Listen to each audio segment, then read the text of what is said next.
Alright, it's only been a million years. I should remember what's going on. That's the wrong button. Did I start? I think I ended on one of the endings. I gotta... I think I'm on a... Yes, okay. Fresh... Oh, wait, no, I... Hold on, can I... Okay. I remember this. I made a save. Specifically for starting over, so I don't have to see this every time. Return title. I'm already fucking it up. No! I'm terrible. Please. Not like this. Not like this. Continue. Load. Chapter 1. Yeah, I made a save like right at the first thing. Oh, that's right. Where's my spreadsheet? Got it. Aha! It's all crinkled now. Alright. This one's gotta be negative. No, I pressed the wrong button! I also have to remember which buttons do what. That is the fast forward button. Noted for the future. It's this one. Yes. Have I seen the negative one? I think I have. I think I have seen it, yes. Looking at the spreadsheet, I've done a lot of these. Holy moly. I do remember the plot though, so.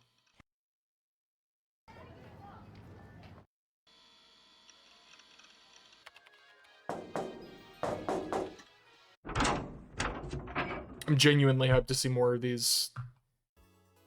Or get to like the true ending. That's what I want. Negative or neutral. Ooh, I have a choice here. We'll go nooch. I don't want to see her choke on her own blood again. That's an unpleasant sight.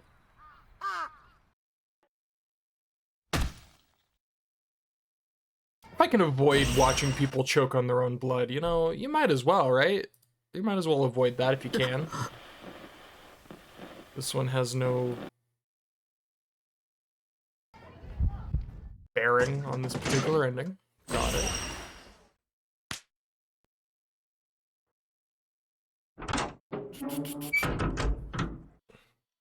I'm also looking at my spreadsheet.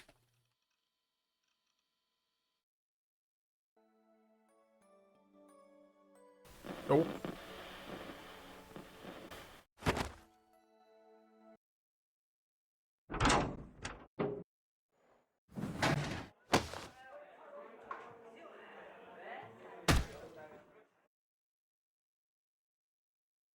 This is the part that always feels so awkward, because, like, I've seen all this, so I have to, but, like, you know, you gotta go through it to get to the choices, but I don't know what to say. I feel like I should be saying things, and I don't, you know,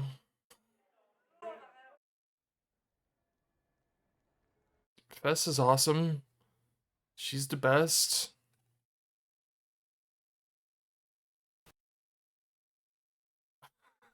I did.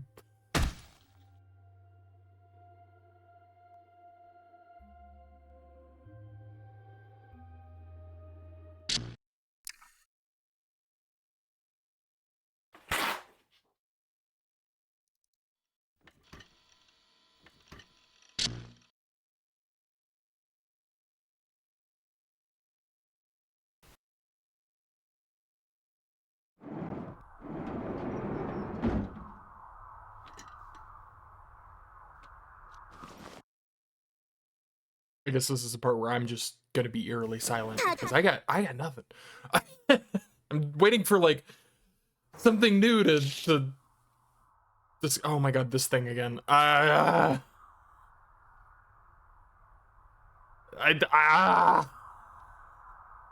No, leave me alone.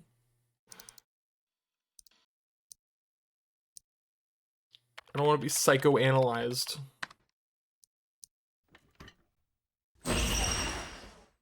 I don't want to see the pregnant man again. I want to talk about pregnant man. And...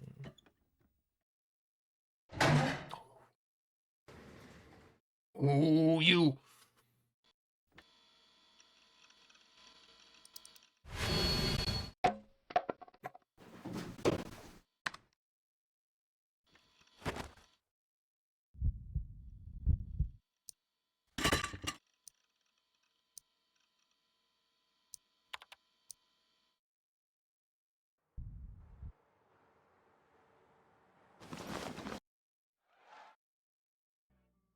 Relevant trigger.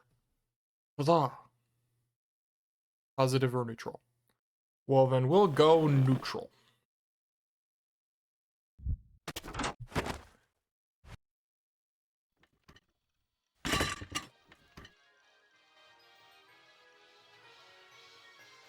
Nope.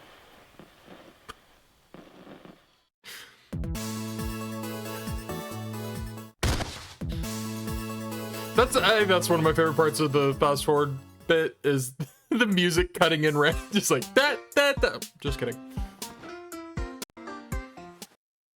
Very humorous.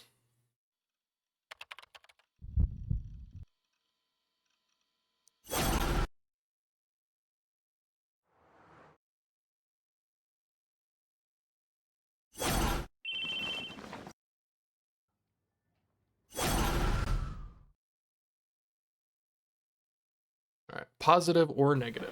Well, then we'll go negative for the sake of negativity. I don't know. Whatever, man.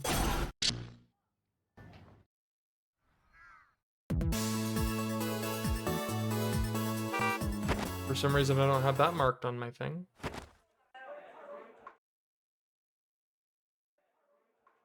That's a lot of X's on there. Nope, I don't want to see this man get his hand cut off this time. I'm good on that.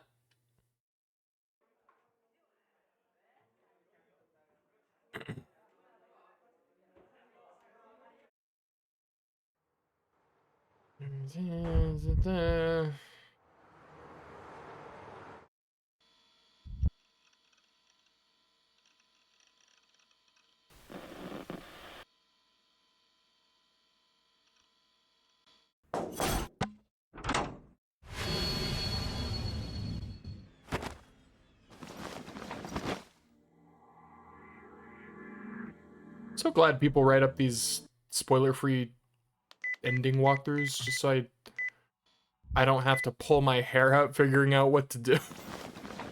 So neat. I love the internet.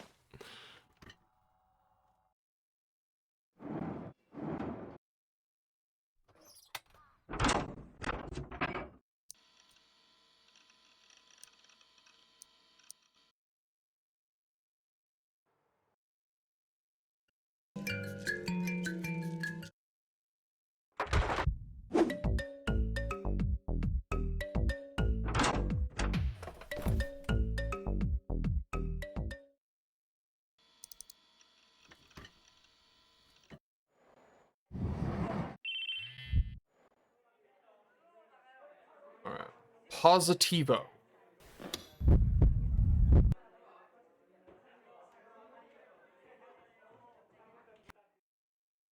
And a series of choices. She came to save me. Yay. Just glancing over again because I have the memory of a goldfish. Transfer student is a professional exorcist. Yes.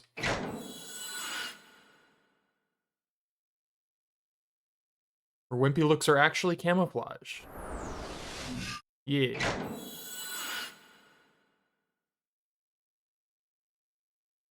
She's here to kill Rimi.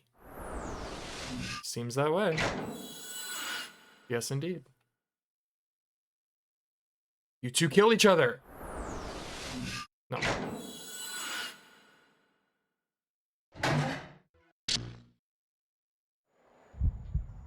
All right. Route locked.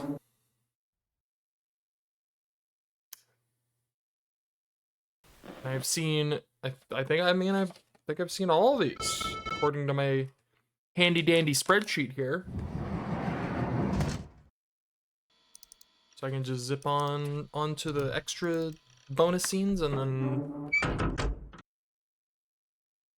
the ending one. the last chapter, the new chapter, the one that is the Kozue.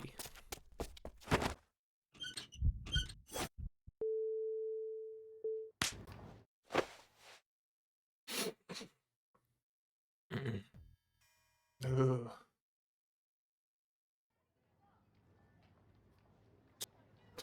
Popsicles.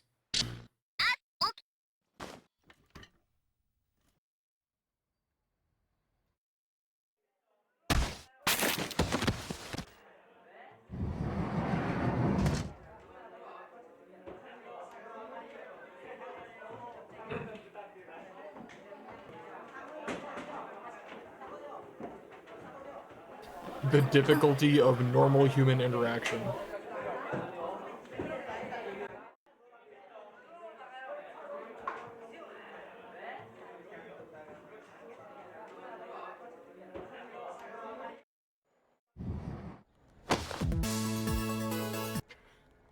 Da, da, da.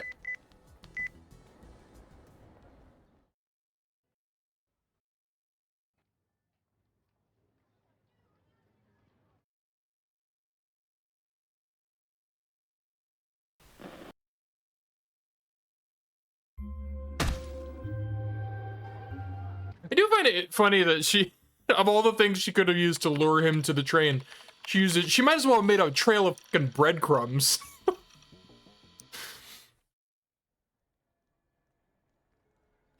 Classes for the day had ended, and the relaxed atmosphere of the after-school hours was permeating the school. Kozue Orihara was walking slowly and unsteadily toward the school gate. She was looking down at the ground, and her gait was unsteady. Her expression was flat, and her eyebrows were tensed up, like she was trying not to burst into tears at any moment. She just transferred to the school, and she was alone here. She'd known from the start that she would be. She almost never, no, in fact, never tried to talk to anyone. Even during class, if a teacher called on her to solve a problem or read a paper, she would just sit there and fidget with tears in her eyes. None of the students or teachers at the school had ever heard her speak. Once she put up walls, even the students who were interested in talking to the new girl soon gave up. There were one or two weird classmates who were still trying to talk to her, but she never opened up to them. But even so, it didn't bother her too much. She'd made a friend, even if it was only one. Not a classmate, but an older student. They were the one person she could trust in this strange new city of Tokyo that she'd just moved to. She didn't want any other friends. She didn't really want to get along with her other classmates. She just wanted to be left alone, she thought. It was dusk, and children were laughing and running around the lake at Shoto Park. A young boy with a beaming smile ran past her as she walked down the park's path. He was holding a cute little hand mirror shaped like an elephant. Two housewives, probably the children's parents, were talking to each other in loud voices. Kozue could hear them speaking clearly. 三面鏡の怪奇ビデオっていうのがものすごく怖いのよ。あら、そうなの？私それ知らないわ。でも三面鏡って？ほらあれよ、鏡3つ並んでるやつ。ああ、鏡ね、三面鏡。それでどんな怪奇ビデオなの？ Kozue realized that she'd come to a stop in front of the bench. A cold sweat had beaded on her forehead. The two housewives stopped and looked at her suspiciously. She came back to her senses and got out of the park as fast as she could. Mirrors. For Kozue, mirrors were a traumatic thing, connected to a past she didn't want to remember.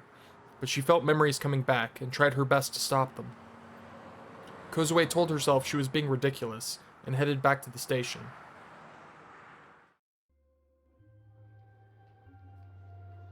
When she got to Bunkamachi, a light got in her eyes. It was dazzlingly bright. Kozue shivered. She'd had to deal with this a lot before she'd moved. Reflections from mirrors. The nightmares came back and her mind started to panic. Oh, hey, the Bloodtoon poster. That's funny. Was it a coincidence, or was somebody doing it deliberately? It had to be a coincidence, she prayed as she looked around. There was a white station wagon parked a bit away from her. Its driver was a man she didn't know, and he was leaning out of the car. In his hand was a mirror. He looked like he was adjusting it. I mean, that's pretty normal, right? The light hit her eyes again and again. Okay, that's less normal. Terrified, she put her hands up to block it out, then ran across the crosswalk as fast as she could. Her mind was filled with terror and confusion. She wanted to get home as fast as she could. She didn't want to be here. The tears came streaming down her face. It had to be coincidence, she kept telling herself. She wiped the tears away with her fingertips. And then the light hit her once more. The brightness violated her eyes with a stabbing pain. The white station wagon had followed her. Okay, yep, definitely significantly less normal. The man had gotten back inside, but his arm was still poking out. He still had the mirror in his hand. Is this like a different mirror, or is this like his car's mirror? The next thing she knew, she was running as fast as she could, all the way to the station. She pushed her way through the crowds, knocking into passersby again and again. They glared at her, and a few complained, but she was too scared to stop. When she made it to the front of the station, the white station wagon was stopped at a red light at Scramble Crossing. She hid behind the Hachiko statue, wrapping her arms tightly around her body and trying to catch her breath. What was that? She couldn't think straight. She just kept telling herself, it's a coincidence, it's a coincidence, it's a coincidence, it's a coincidence.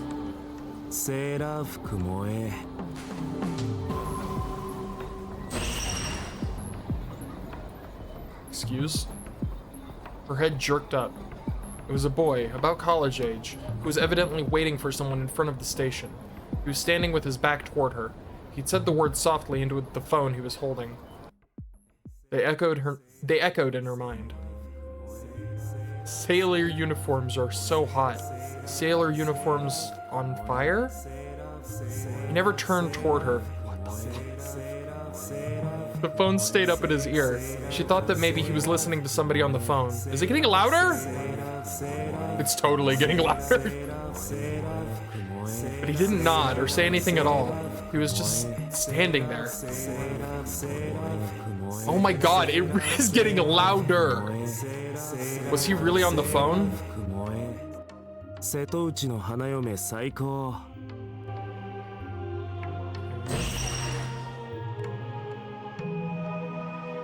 He spoke softly again. This time, she had no idea what he meant, but she heard another word, Seto, that reminded her of her awful past. Her body started shaking. She couldn't even look at the man anymore. She was too scared. She just crouched down and covered her ears. Oh my god, it... Ah! Coincidence. It's just a simple coincidence. She kept saying that to herself again and again. She stayed there for over an hour, and nobody talked to her at all. When she looked up again, the college kid was gone.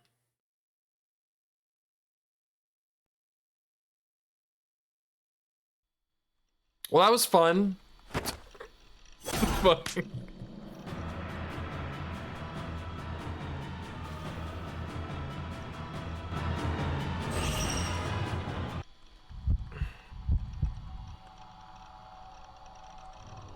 Yeah, I know.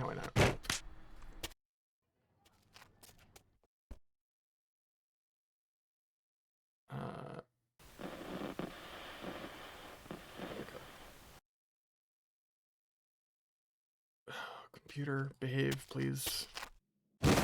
Stop.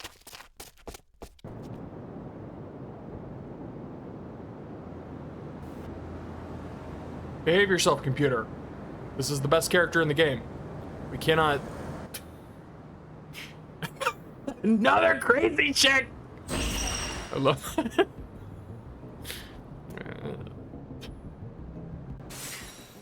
So done. Another crazy chick!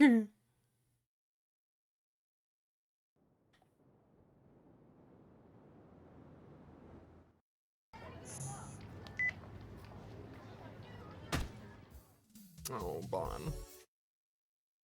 Every time he shows up, I just get sad. It sucks.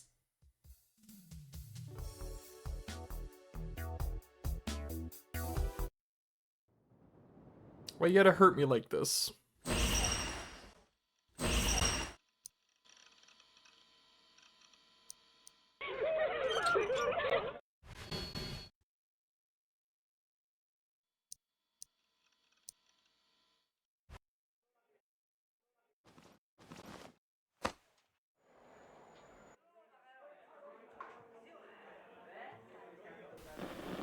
I think I'm good on these. Class number 2. I have it written down as class number 2. That's descriptive. Oh, good.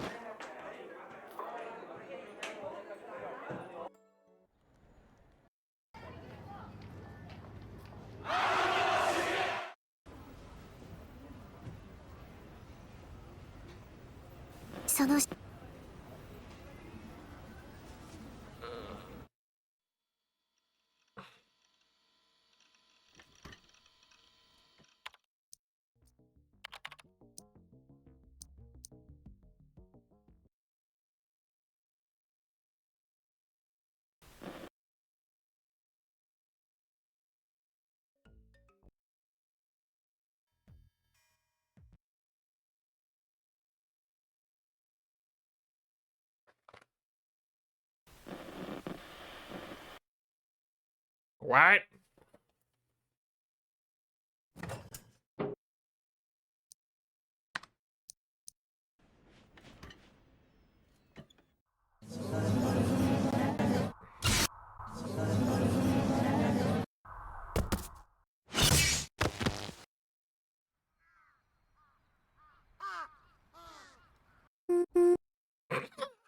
I forgot about that.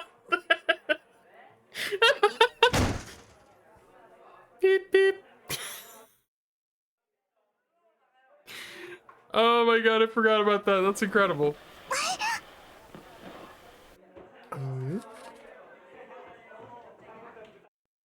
Yep. Beep beep.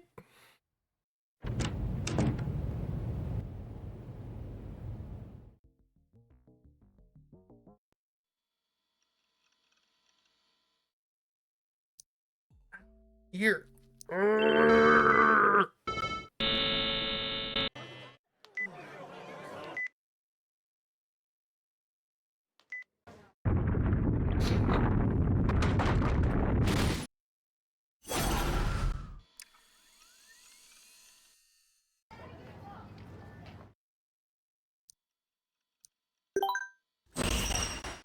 Yeah.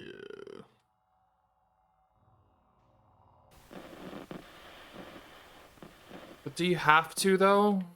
You gotta do the thing with the hand and whatnot. Can we just not?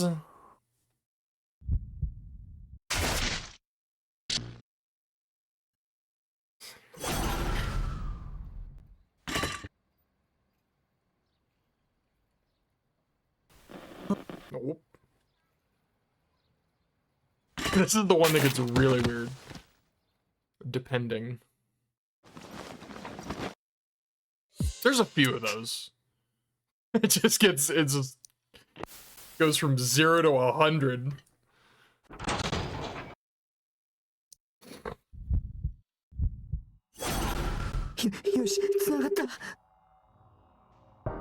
I have bad news for you, my dude.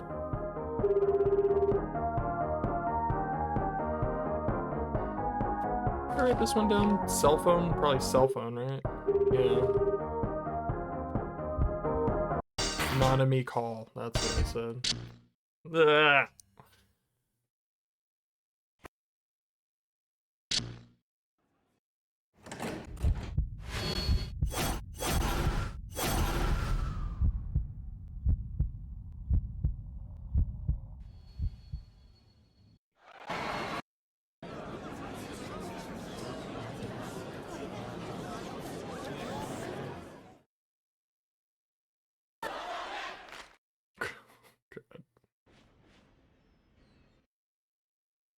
See that S word.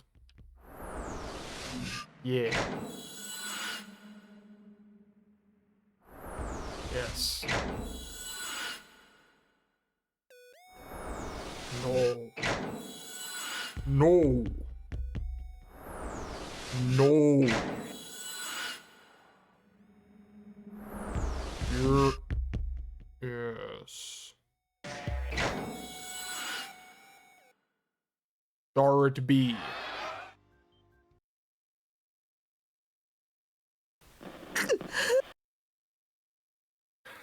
I just wrote that one down as Sarah sucks. Without the context,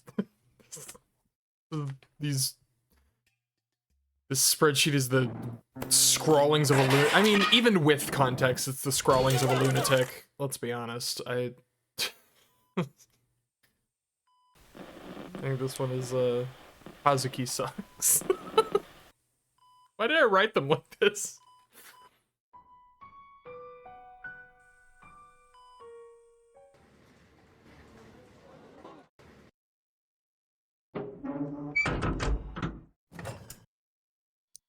Tangelos.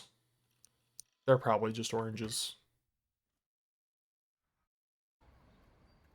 Tangelo is so much more fun to say.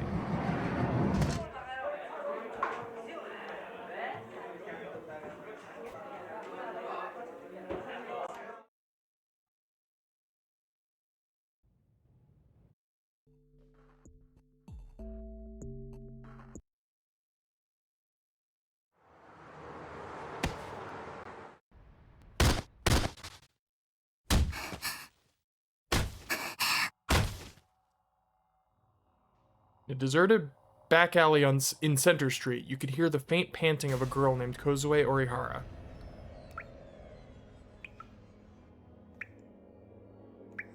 She was holding a huge sword in her hand. No, it was shaped so curiously that it wasn't clear if it was a sword at all. It was more like a snowboard than a weapon. The edge was impossibly sharp, and its surface was dangerously solid. A swing from it would be enough to sever someone's head, bone and all, in an instant. Dark red blood clung to the blade, dripping off the edge. Was she beating them with it? Like, with the blunt side? A young man was crawling on the ground in front of her. There were pools of filthy water all around him, but he was still trying to crawl as far away from her as he could. Kozue was looking down at him, smiling happily. There was no sign of her usual timorous demeanor. If anything, she looked like she was having the time of her life. Her cheeks were even flushed with excitement. I mean, I can guess in context what timorous means, but I'm gonna Google it, just to make sure I fully understand the definition of this word.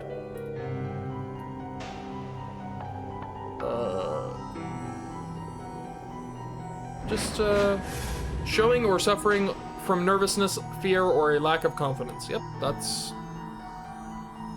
is what I figured. Her blade had just brutally, mercilessly sliced through two of the man's friends. Oh, okay.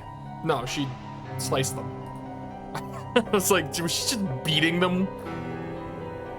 She wouldn't kill them, but she was going to make the bad people suffer. The three young punks were covered in blood, their faces puffed up with bruises. A moment ago, they'd been bullying Kozue's classmate, Takumi Nishijo. Kozue could hear the voices in people's hearts. As she'd happened to pass by the alley, she'd heard several disgusting voices. Creepy yuck, don't mess with the... Creepy yuck, don't mess with me, psychic die, I'll smash your face in. Creepy punch die psychic, shut up, my life's shit, I'll take it out on you. My girlfriend dumped me yesterday, Maiko, don't screw around with me, I'll feel better if I hit you, shut up.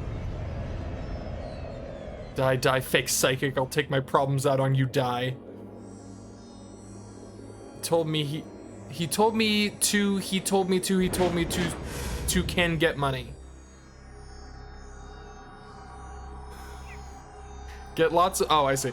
Get lots of money, so punch money, make him suffer, kill him, money, kill. Feels good hurting people, feels so good, this is awesome. feels so good. I'm fighting back against society. I'm so awesome. Cops, the teachers, my mom, nobody can stop me now. I'm so awesome. I'm so cool. I look so badass kicking his ass. I want to kill you. Among the ugly voices, there was one that was powerful and full of hate. By the time she realized it was the voice of Takumi's heart, Kozue was already there. And then she'd beaten up the bad guys. Only one more needed to suffer for justice to be done. The threat would be removed, both for Takumi Nishijo and for her. So even when the young man tried to run away, Kozue wouldn't let him. Don't hurt me, I'll die, I'll kill you, you bitch! Die, don't want to die, no, don't kill me, I'll kill you, I'll rip out your organs, she'll kill me, no, I want to live, I want to have more fun and feel good more. Jesus Christ. He was begging her in his mind to let him go. Kozue's smile remained bright on her face. Oh my. As she grabbed him by the hair and pulled him to his feet. The young man was far larger than she was, but it didn't matter. He didn't even have the energy left to fight back.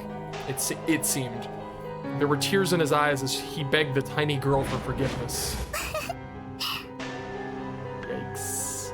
But Kozue's answer wasn't the one he wanted. Soundlessly, she mouthed the word, no. My God. The huge blade roared, flying toward him.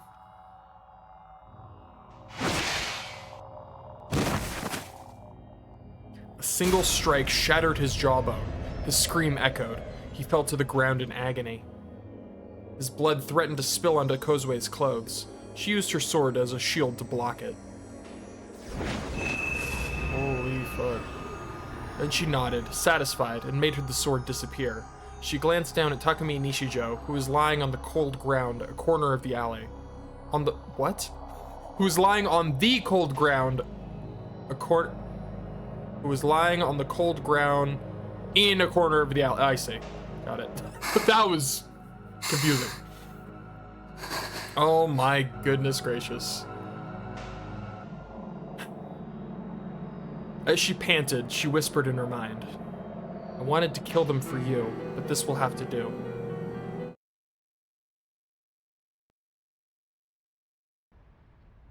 It's fine, I didn't kill them. They'll just never walk, speak, or think again.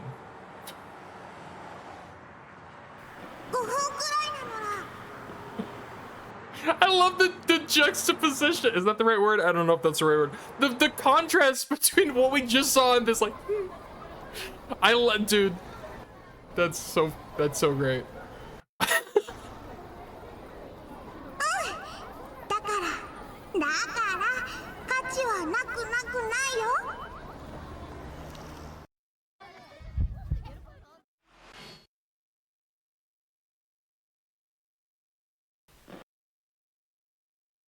She's such a sweet little bean when she's not a merciless, powerful destruction of murder and death.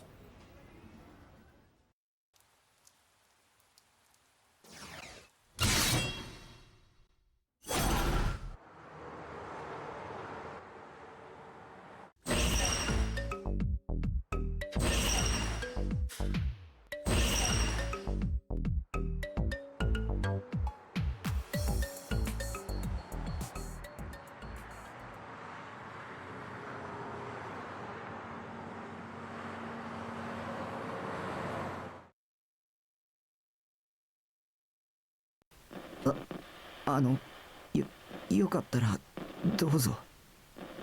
Good on this one.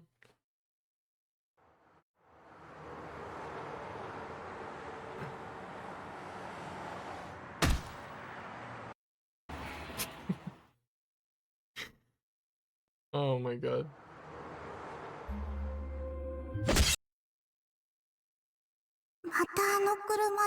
Oh. Oh. Hold on, what was that called? Chapter name? A disease that leads to slaughter. Just gonna put that there. Alright, so I think we're out of skip mode. Or we're in new territory. Hooray!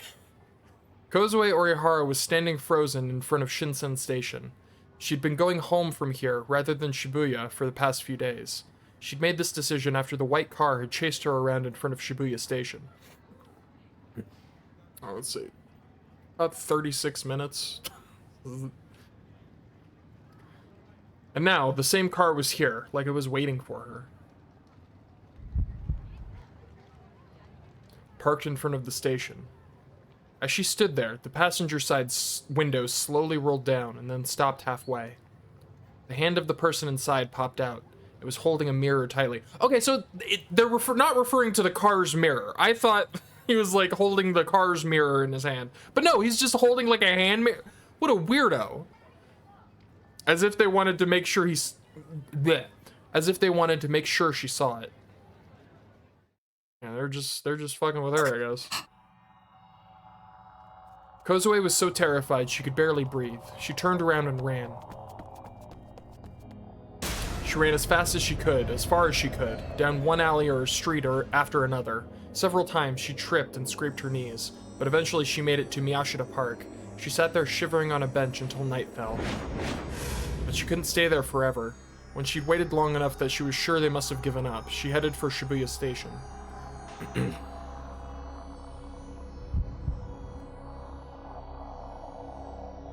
There it was, the same white car.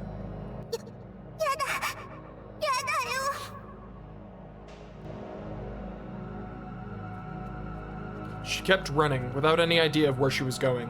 The tears wouldn't stop coming. Questions were running through her mind. Who was in the white car? Why were they doing this to her? At some point, she'd gotten close to Shinsen Station again. The car had been waiting for her before, and she didn't want to go there again. She went down a narrow alley she didn't normally use. It was dark. There were no lights. The darkness only amplified her fear.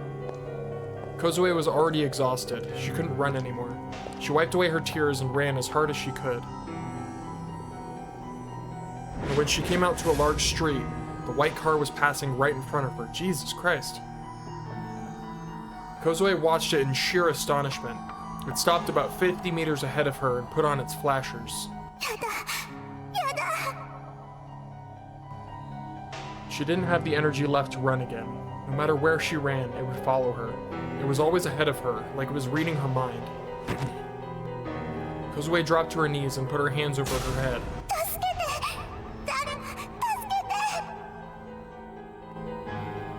She cried out for help inside her mind, but nobody came to help her. The white car stayed there, unmoving, until Kozue left crying. The person inside never showed themselves.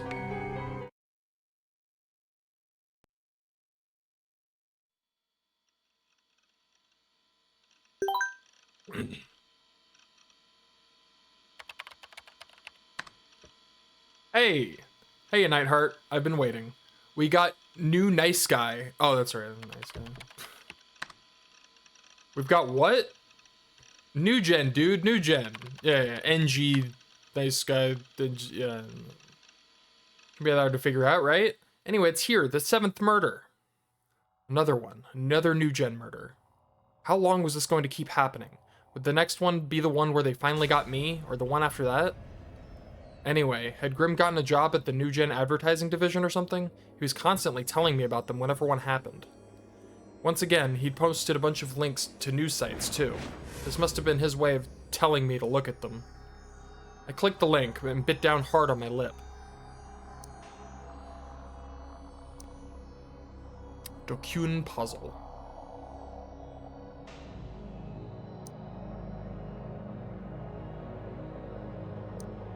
This one.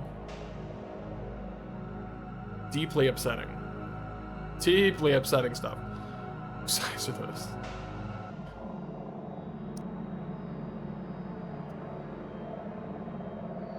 Trying to say that we do Kyun hating ad channers are behind it. That's... Oh my god, I don't want to talk about pregnant man.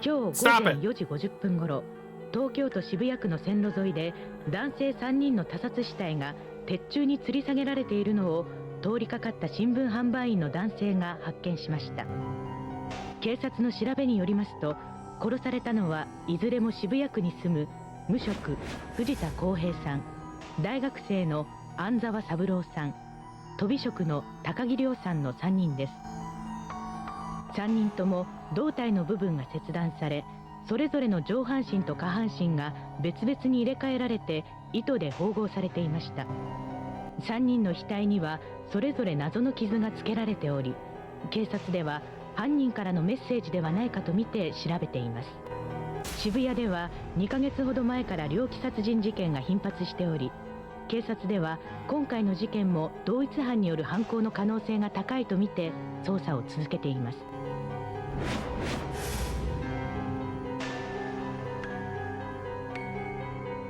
The last video I saw showed the faces of the 3 murdered men.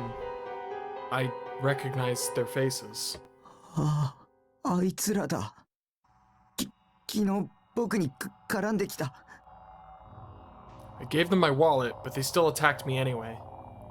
I passed out, and when I woke up, Kozue was there.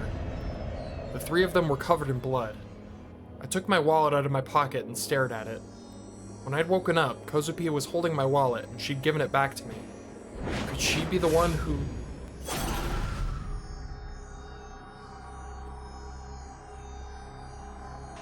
No, that wasn't right. When I'd seen them last, their faces were smashed up and they were covered in blood, but they certainly weren't sliced in half. They'd been killed after Kozue and I had left. It had to be Shogun. He was taunting me. He was trying to destroy my mind. I felt like I was about to throw up. My stomach was racked with pain. I put my hands up against it hard to try and make the pain go away. Would I be next? Would the next one finally be the one where I was killed? There was a chance that Shogun would come back. He seemed to be coming after me as some sort of game, which meant the next quest might start whenever he felt like it. That scared me. The only reason I wanted a D-sword in the first place was because I was so scared of him. How was I supposed to protect myself without the sword?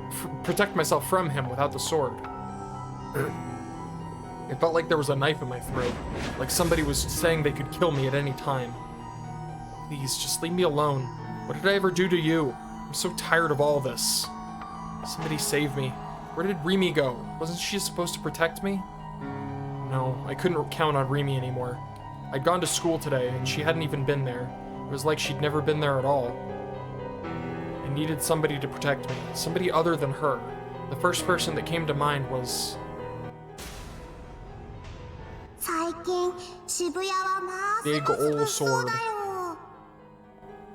日も怖そうなゴキゴキ男たちに拉致されそうになっちゃったからドカドカドカーってしてやったのら。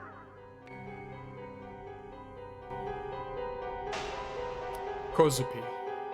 She was pretty weird, but she was also pretty stupid, so she might just agree to help if I asked her. That's really mean.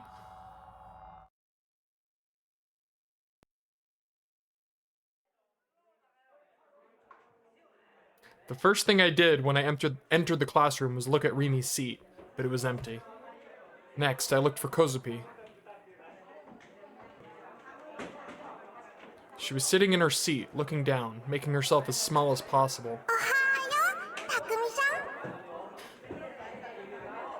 Morning, Kozue. We didn't look at each other, but we exchanged greetings in our mind. The Dokyun girls were grinning at me. It had only been a day. The label of creepy loser otaku who made a mess on TV wasn't coming off that quickly. The Dokyun boys evidently weren't here yet. Those guys would often skip first period. That was more than fine by me. Misumi gave me one look, but didn't come over. Maybe it was safe to say we weren't friends anymore. It was always weird that he and I were friends anyway. I headed to my seat and pretended to fall asleep, and then I called out in my mind. Kozue, can you hear me?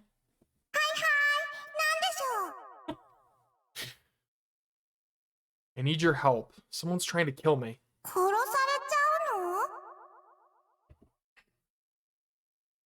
So I want you to protect me with your D-sword. それよりたくみちゃん、コズピーのことバカそうって思ってるでしょ。 That's exactly what I was thinking. Like, really, you're gonna assume that the person who can read your mind is dumb? They're gonna know you think that. Oh, crap. She found me. Of course she did. She can read your mind. All right. もうやっぱり匠ちゃんひどいの。それにコズピはね、誰でもドカバキってするわけじゃないよ。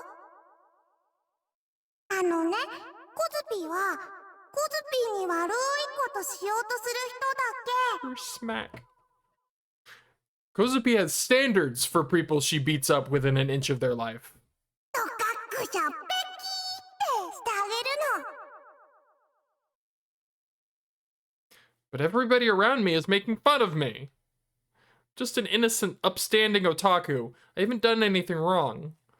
I just want to live my quiet hikikomori life. Everybody else just won't leave me alone. Why won't they leave me alone, damn it? Why does all this stuff have to happen to me? I didn't do anything wrong. Anything. All the people around me are Dokyun losers, and it's their fault. And Shoguns, too.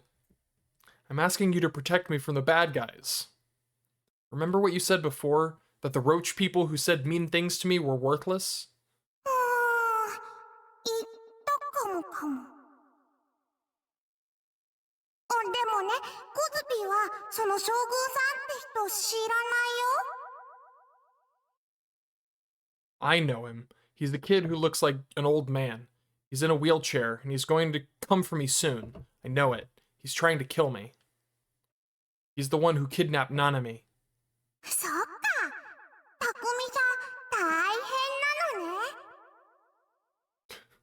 Wow, you got a lot of issues. Wait, is that all you've got to say? 殺したいけど、殺しちゃダメってセナさんに言われてるのら。 Fair enough. Crap, that's right. Senna was closer to Kozue than I was. I gritted my teeth and clenched my fists as I lay on the desk. There was nobody I could rely on except Kozue.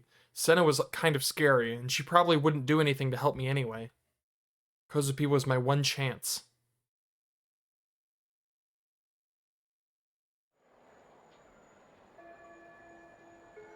After school, the bell rang and I left the classroom. The Dokyuns in the class were still making boy psychic jokes and trying to pick a fight with me. They'd gone after me 5 times just today. You'd think they'd have something better to do. Wasn't there anything more fun to do with their time than bully some kid? Weren't their lives supposed to be so much more fun and fulfilling than an otaku's? Don't make me laugh. I spend all my days in my room playing ESO and imagining exciting delusions with Saratan. That's a much better life than theirs. It was so frustrating. My frustration with the Dokyuns kept growing. I was cursing them in my mind as I headed home. 匠さん。 Kozue poked my shoulder from behind. 一緒に帰りましょう。 She's so adorable when she's not in murder mode. It's...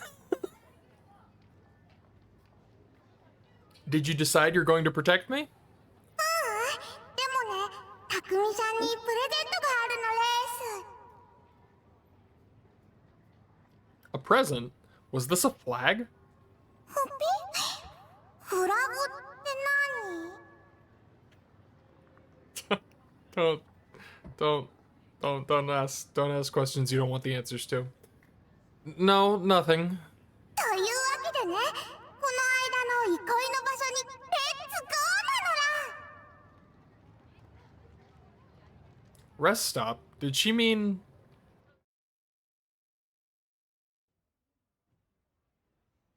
I knew it. Yeah, not many people came here. It was a staircase after all, but still, I felt uneasy here. The employees here were probably keeping an eye on us, for one thing. And since Kozue and I talked via telepathy, we didn't speak. We probably looked creepy, with the looks on our faces constantly changing as we sat there silently. That is a pretty funny image. コズピ、キモいかな。 Yeah, since you're sitting there silently. でも内緒話を聞かれることはないよ。 Are we going to talk about secret stuff? しないつもりなの。Kozue, the way you talk tires me out. ごめんなさいなのら。コズピー、疲れるかな。なるべくね、疲れないようにするの。 She makes the funniest noises. Just keep going. What's this about a present for me? そうそう。コズピーはいっつもお友達になった人にプレゼントしてるのです。 She began to rustle through her bag. セナさんにもあげたんだよ。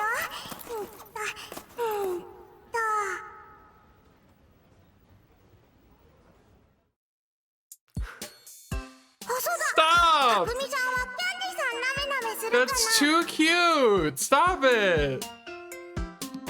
That's too adorable! That's so cute! She offered me a piece of candy. Why did she have this in her bag? Because she wanted to give it to you! I took it, unwrapped it, and tossed it in my mouth. It tasted like lemon. A delicious sourness filled my mouth. Is this your present? Oh, I thought it was the present.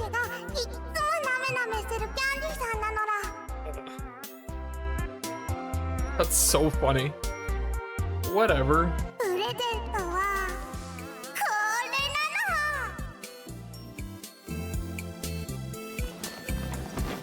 Oh my god, that's so cute! She took out a set of fancy accessories made from colorful beads. What is that?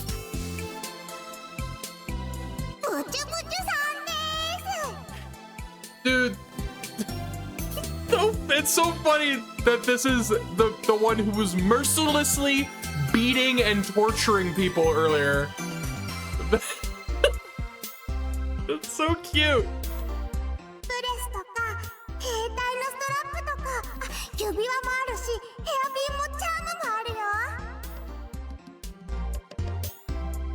Did you make these? 違うよ。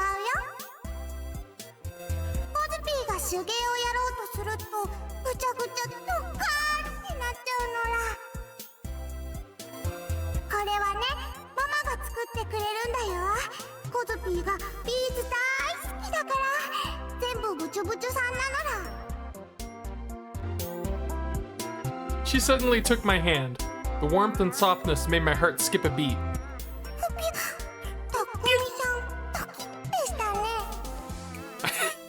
That is, yes, that is what I said. Well, I wasn't expecting it.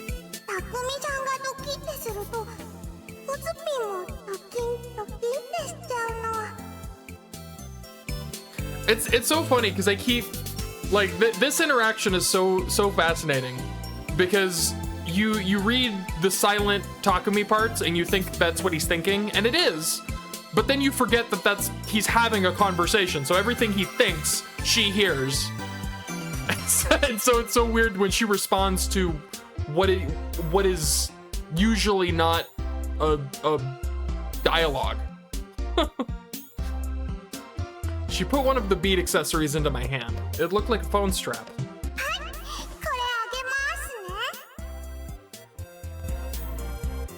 No thanks. Don't you reject this beautiful gift?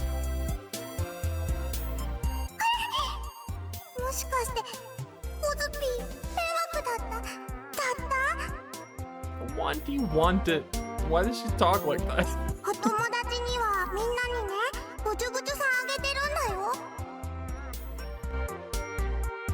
Now she was crying. This girl sure loved to cry. Yeah, I'm sure that's why. I'm sure she just absolutely loves it. But all these things are for girls to wear. If I had one, I'd just look creepy.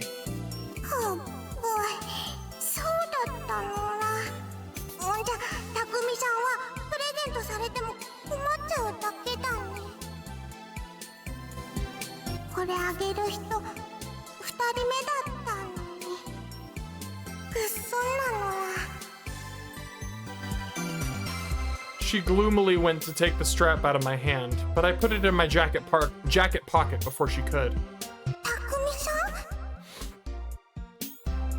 I'll take it after all. noises she makes. You said you gave it to all your friends, but also that I'm the second person you've ever given one. That meant Kozue didn't have any friends. Well, no, it means she has one friend. The first person had to be Senna, I was sure of it. So... 登場したのですね。 crap, Kozue read my mind. To be honest, it was a pity, but it was also because you reminded me of myself. あのね、コズピーも同じことを思ったよ。コズピーが初めて学校行った時、たくみさんを見てね、すごく辛そうだなって思ったのら。コズピーも辛かったから一緒だってほっとしたの。 The same, huh? I remembered what Senna had told me about Kozupi's past before she came to the school. We were both kids who'd shut ourselves off from the outside world after being exposed to its evil. We avoided crowds, we avoided contact with other people. We were scared and frightened and hiding here in a dimly lit staircase. ただ普通にね、生きたいだけなのにね。 Kozue said, playing with the accessories in her hands. お友達作って一緒に遊んだりして一緒にお弁当食べたり一緒にお勉強したり文化祭とかの行事を一緒に頑張ったり一緒に恋のお話をしたりそんなね普通の生活で十分だったのら特別なことなんて何にも望んでなかったよ Suddenly, the expression disappeared from Kozupi's face. She pulled the string, holding one of the accessories together apart. The beads scattered everywhere and rolled down the stairs. I used to always think the same thing. Why was I the only one who bad things happened to? Did I do something wrong? コズピーはね悪いことしたよ She stuck out her tongue and the smile came back to her face. Something wrong? Cutting off your classmates' arms? Or... 殺したいって願ったもん I was kind of hoping she'd be like, yep, I sure did. Oh my コ goodness. ズピーに意地悪する人たち全員ぶち殺したいって願っちゃったもん Kill them all. Kozupi really was messed up. でも悪いことを願うのは悪いことじゃないよあれね悪いことを願うのが悪いから悪いことを願うのかな悪いですねとにかく負の感情は否定されるものじゃないってへんてこなボード持ったおじさんが言ってたのら悪いことを願ったからディソードがコズピーの力になってくれるのらディソードがコズピーを守ってくれるのらだからねもう普通なんていらないの Really? Did you really give up on leading a normal life? Are you okay with that? You're sure you won't regret it? めんどくさいのは嫌なの世界には悪い人ばっかりだし Even Senna? Do you think she's a bad person? セナさんはお友達です She's got two of those now. 悪い人じゃないよ Her inner voice sounded so happy. あとねたくみさんもだよブチブチ友達なのら Beady bead friends. Life would be so much easier if I could think like Kozue did. Or maybe she only ended up like this because her mind had been broken once? My brain didn't work like that. I spent all day complaining, in my head anyway, about the people around me. But in the end, I just wanted somebody to save me. I thought we were the same, but I guess in the end, we're different. 一緒なのら Kozupi's voice was, for some reason, filled with certainty. She leapt to her feet. こいちゃん、帰りましょう。 She started to run down the stairs. On the last step, she tripped and fell on her face, but that was just like her. The Roft building was as crowded as ever. Kozupi walked with one foot dragging slightly behind her, tears in her eyes. You okay? 転ぶのは慣れてるよ。 She gave me a tough smile. But her smile quickly froze. She'd stopped moving, and she was looking behind me. I followed her gaze and saw what she was looking at in the corner where they sold the mirrors. There were all kinds of mirrors, from little ones to big ones. Kozupi and I were standing right in front of a full-length mirror that was reflecting us. That's not good. Kozupi looked away, her smile still frozen on her face, and quickly started to walk off. たくみさん、また明日ね。 Her inner voice didn't have the cheerfulness it had a moment ago. Oh boy. I left the Roft right after Kozupi, but I couldn't see her anywhere. I didn't plan on walking home with her or anything, but right now, she was all I had to rely on. When I lost sight of her, I started to get nervous, especially since now I was alone in the middle of Shibuya. Just looking at the crowds of people on the street made me sweat. I decided to give up on looking for Kozupi and head back to the base. I heard a sound. Someone took a picture? It was the loud and very noticeable sound of a camera shutter.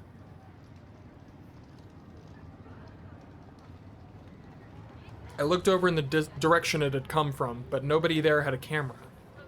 Suddenly I realized that sound wasn't coming from a real camera. It was the camera function on a cell phone. That's why it was so loud and clear. But I couldn't see anybody pointing a cell phone at me either. Was I just being oversensitive? No, probably not. I'd humiliated myself in front of the entire country at the O-Front building. It wouldn't be surprising at all if somebody decided to take a photo of me.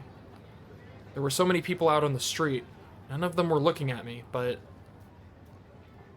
Don't look at me. I bit my lip and started to walk. I kept my head down so that nobody would notice me. There it was again. Again! Somebody had taken a photo of me again. I could feel them looking at me, too. It wasn't the gaze of God. It was a gaze filled with malice, and it was close, too. I looked around, but nobody was looking at me. Who was it? Stop taking pictures of me. I'll sue you for violating my personality rights. Okay. Okay, Karen. But no matter what I said inside my head, nobody was going to hear me, and I certainly didn't have the courage to say it out loud. That'd only attract more attention. I started to walk again. This time I went at a faster pace, trying to slip through the crowd. Oh boy. More sounds. The shutter sounds were following me. I could hear what sounded like somebody snickering, too.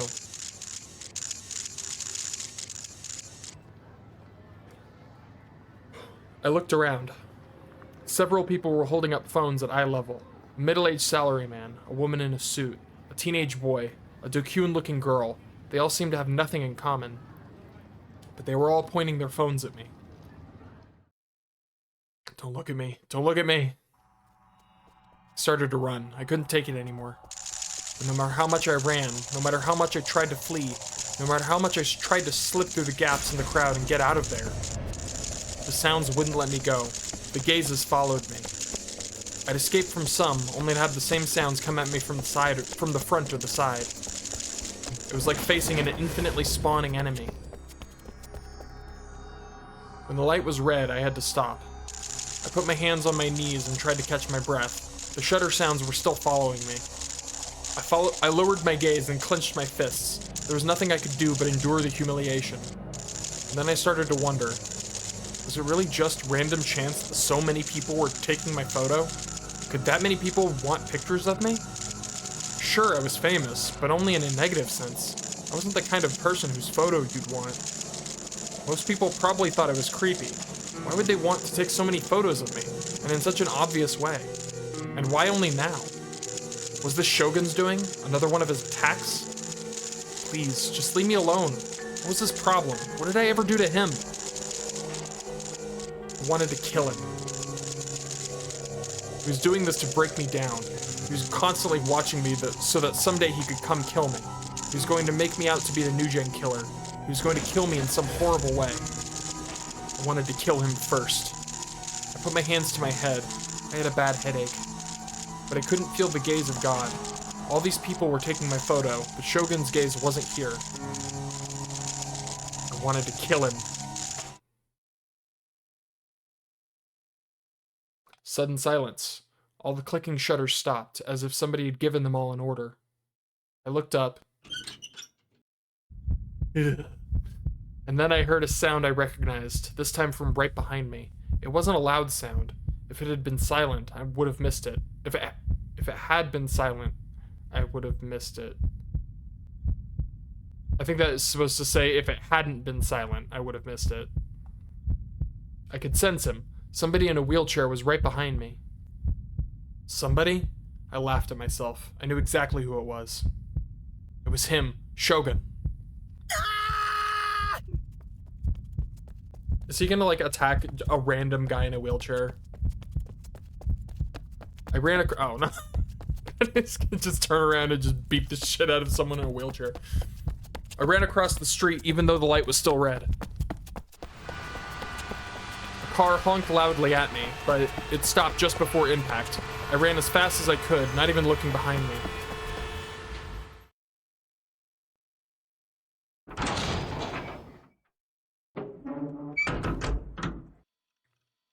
Even after I got back to the base, I couldn't get the shutter sounds out of my head.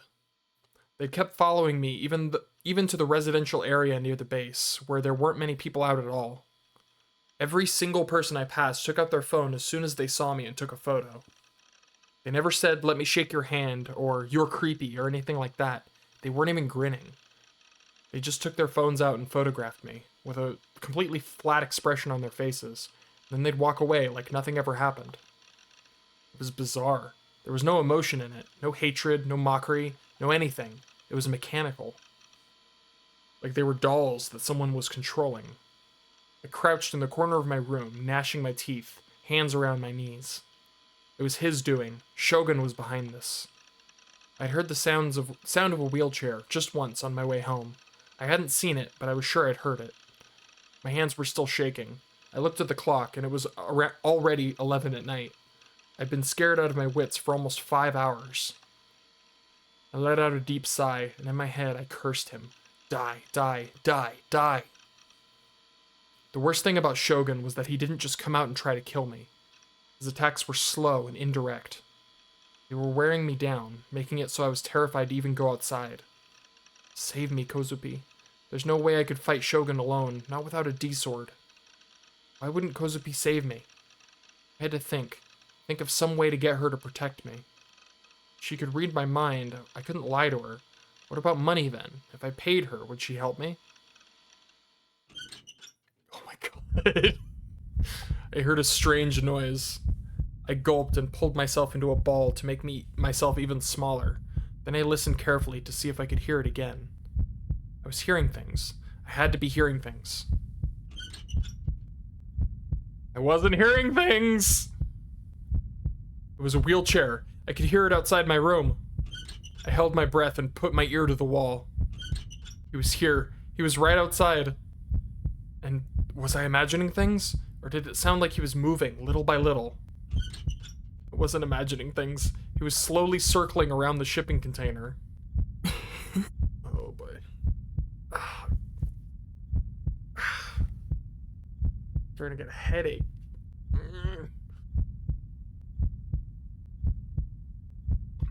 I heard a voice, Shogun's laughter.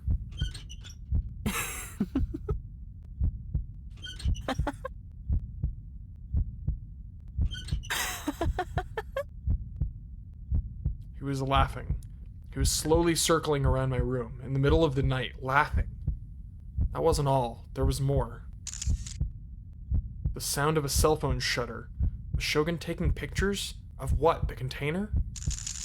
Oh my god. Oh my god. No. It wasn't just Shogun. There were other people too. Not just 2 or 3. There had to be at least 10 people out there. They were all taking photos at once. I could hear the shutter sounds through the walls. Possible. This was a delusion. It had to be a delusion. If I went outside, I'd see there was nobody there. I was just hallucinating. Even if the walls were thin, there was no way I could hear the laughter and sounds this clearly.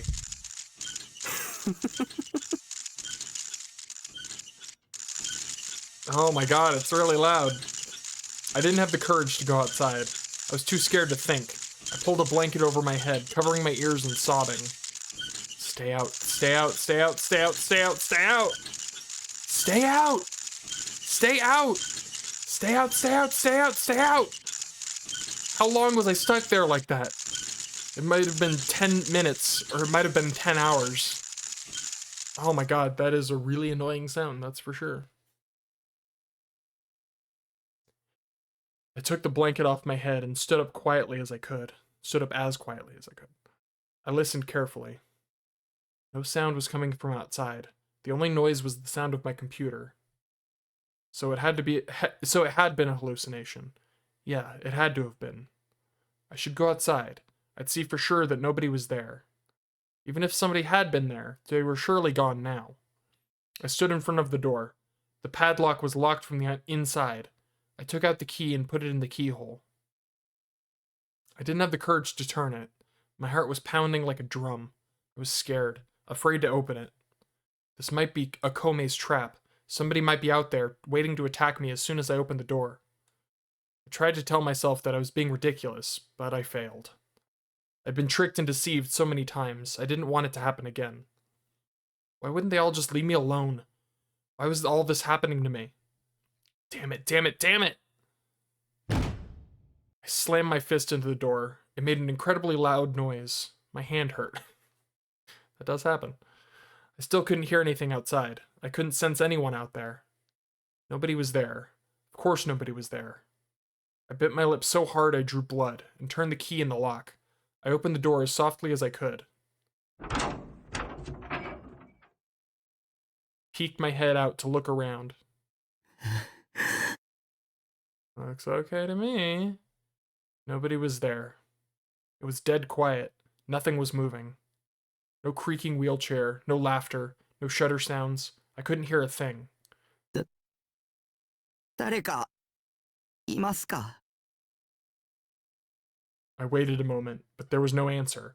Of course there wasn't. Nobody was there, so obviously no one was going to answer. I went outside and tremulously?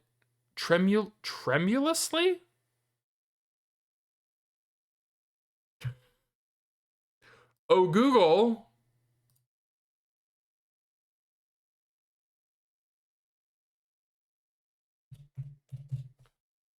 Tremulous, shaking, or quivering slightly. Got it. Getting a vocabulary workout here. I went outside and tremulously approached the shadows around the base.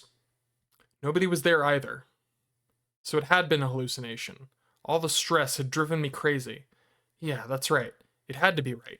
I was wasting my time being scared like this. 僕涙目。もうね、アホかと、バカかと。I laughed at myself for being such a wimp. I deserved to be laughed at. Now I was tired. I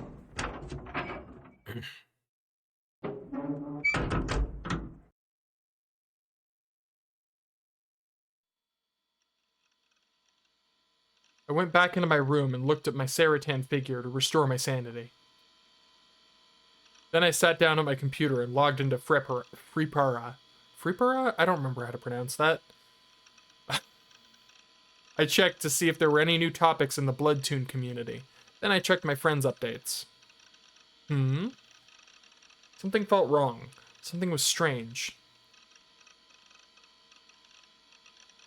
Freepara showed your friends' diaries as a list of updates, but none of the friends that usually posted were on the list. Miku Miku, Gingang Ein, Miraculous Claudia, Starupiel, Dravostugilev. What? Master Chieri, Colatarian,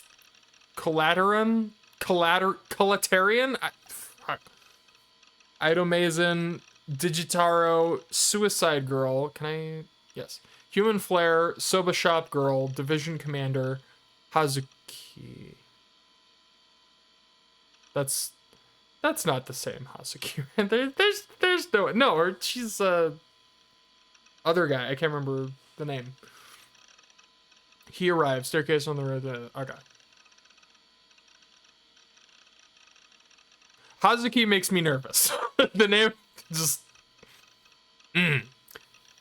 Instead, the list was full of updates from a single friend, all made within a short period of time. Oh, I see. Oh, God. Spider. I didn't even see that. They're all Spider. Spider! The friend's name was Spider. Did I have any friends with that name? Well, I did have over 100 friends, and I certainly didn't remember all their names, so maybe some Spider was somebody I knew? Spider had posted close to 15 new updates in the last 30 minutes. Oh, they're the places he was? Is that elevator? I looked at their titles and gasped. I realized my throat was completely dry. For some reason, I had an intense sensation of deja vu. From the titles, I could tell exactly what was in the articles. I moved the mouse with a shaking hand. I clicked on one of the articles. It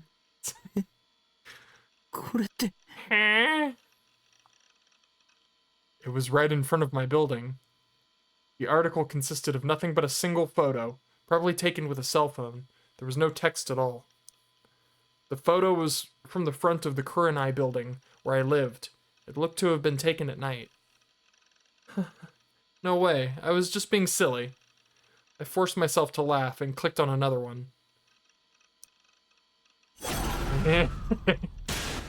I assume that's the one labeled container. I screamed, but when I'd seen the title, I'd known what it would contain already. But knowing in advance didn't stop the terror from bubbling up within me. So I wasn't imagining those sounds? The creaking wheelchair, the laughter, the shutter sounds. They were all real? Somebody had been outside my room, taking photos with their cell phone and uploading it? The latest article. Its title was He Appears. The timestamp was 12:14 a.m. The time right now was 12:21 a.m. It had been uploaded just 7 minutes ago. 嘘だよ。嘘に決まってる。 Who was he? Who were they talking about? I didn't want to look, but I had to. I turned back toward the door. I checked to make sure it was still locked. And then I clicked the latest article with trembling fingers. I'm like actually nervous right now. I was clearly visible in the picture. It was taken right when I'd gone outside to see if anyone was there. Oh my god. This is fucked. I thought that nobody had been out there, but somebody was. Jesus Christ, dude. When Kozue Orihara arrived at school, she was stopped by one of her classmates, Minako Ninomiya, just before she could enter the classroom. Orihara, ちょっと話があるんだけど。 It's like the one thing she doesn't do, so good luck. There was clear hostility in her voice. Kozue flinched. It wasn't just Minako who was glaring at her. There were another 5 girls behind her. All of them were her classmates, but she couldn't remember their names. いいよね。付き合ってくれるでしょ? She didn't know what to do, so she just stood there. Another girl, not Minako, grabbed her by the shoulder. ちょっとなんとか言いなよ。 Hey, stop that. Don't do that. Kozue started to cry as the girls surrounded her. When the other girls saw this, it only made them angrier. いちいち泣いてんじゃねえよ。いいからちょっと来なよ。 Something tells me these chicks are going on the Smash list. Kozue tried to refuse. Nothing good was going to happen to her if she went, but they grabbed her by the arm so that she couldn't run. What? Do adults just not exist right now? What? I mean, I guess she couldn't ask for help. That's quite literally, she could not do that. So they took her to the roof. Another 10 or so girls were waiting there. Almost every girl in the class was up on the roof. Kozue could barely believe what was happening. What is happening? Why? She knew exactly what was coming. She could feel the hostility radiating from all of them. Are they gonna beat her up? I don't understand. What is happening? Why? Kozue shivered in the face of so many negative delusions. No matter how much she tried to control herself, she couldn't stop crying. こいつもう泣いてんじゃん。うわ、マジ？うざくない？ What the actual fuck is happening? This was the first time they'd spoken to her since she'd come here.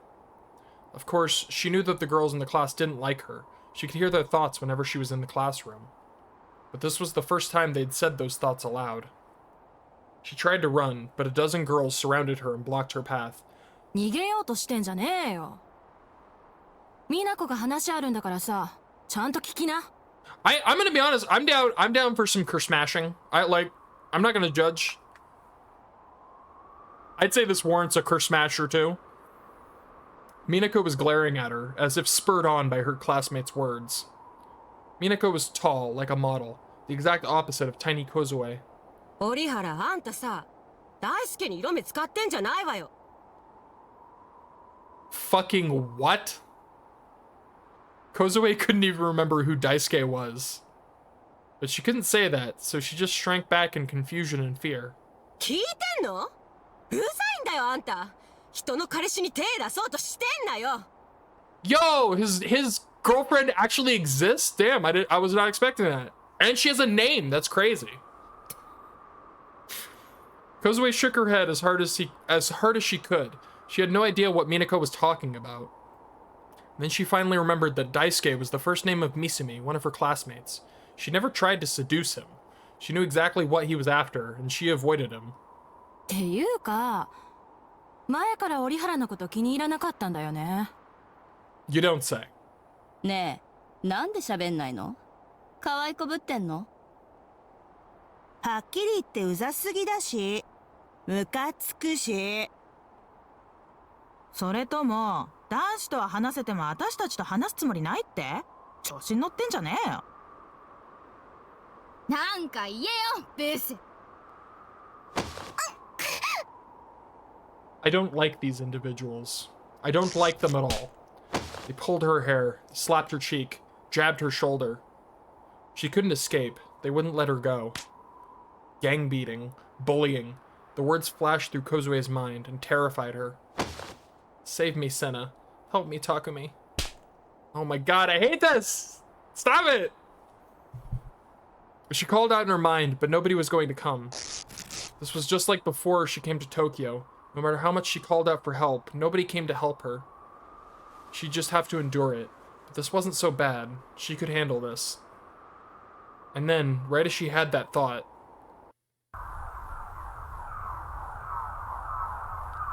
she started to hear a strange sound. A UFO appeared and took her up in a beam of light. Probably not. The expressions vanished from all her classmates' faces, and all of them had put their hand into their breast pocket. They slowly took something out from it, all at once in a synchronized motion. What the fuck? It was... God damn it. Oh, god damn it! You're shitting me! Hand mirrors. All of them had a different shape. They all pointed them at Kozue. It was like some kind of bizarre ritual. All of the mirrors showed her reflection as she trembled, eyes twitching and spasming.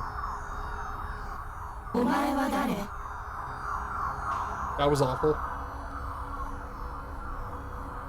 The nightmares came back. She would cease to be herself. She couldn't stop shaking. Oh my Christ. She started to thrash her head violently back and forth. Her gaze went from one mirror to another. Her eyes kept twitching. Her eyes kept switching. Stop! Talk into my ear, ladies!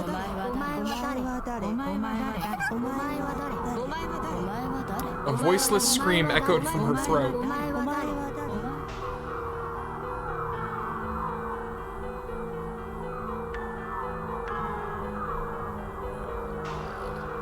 Kill you, I'll kill you, I'll kill you, I'll kill you, times 16? I'll kill you times 16. Dark delusions took over her mind. The next thing she knew, the D-sword was in her hand, raised high. The pale red flames running down its body were flashing, as if screaming with joy. It was an awe-inspiring weapon, one that made no effort to conceal its deadliness. A weapon that shattered everything, swallowed everything, and annihilated everything until only nothingness was left. And now it was no longer a delusion, it was real. Her classmates, who until now had been silently pointing mirrors at her, came back to their senses. But it was too late.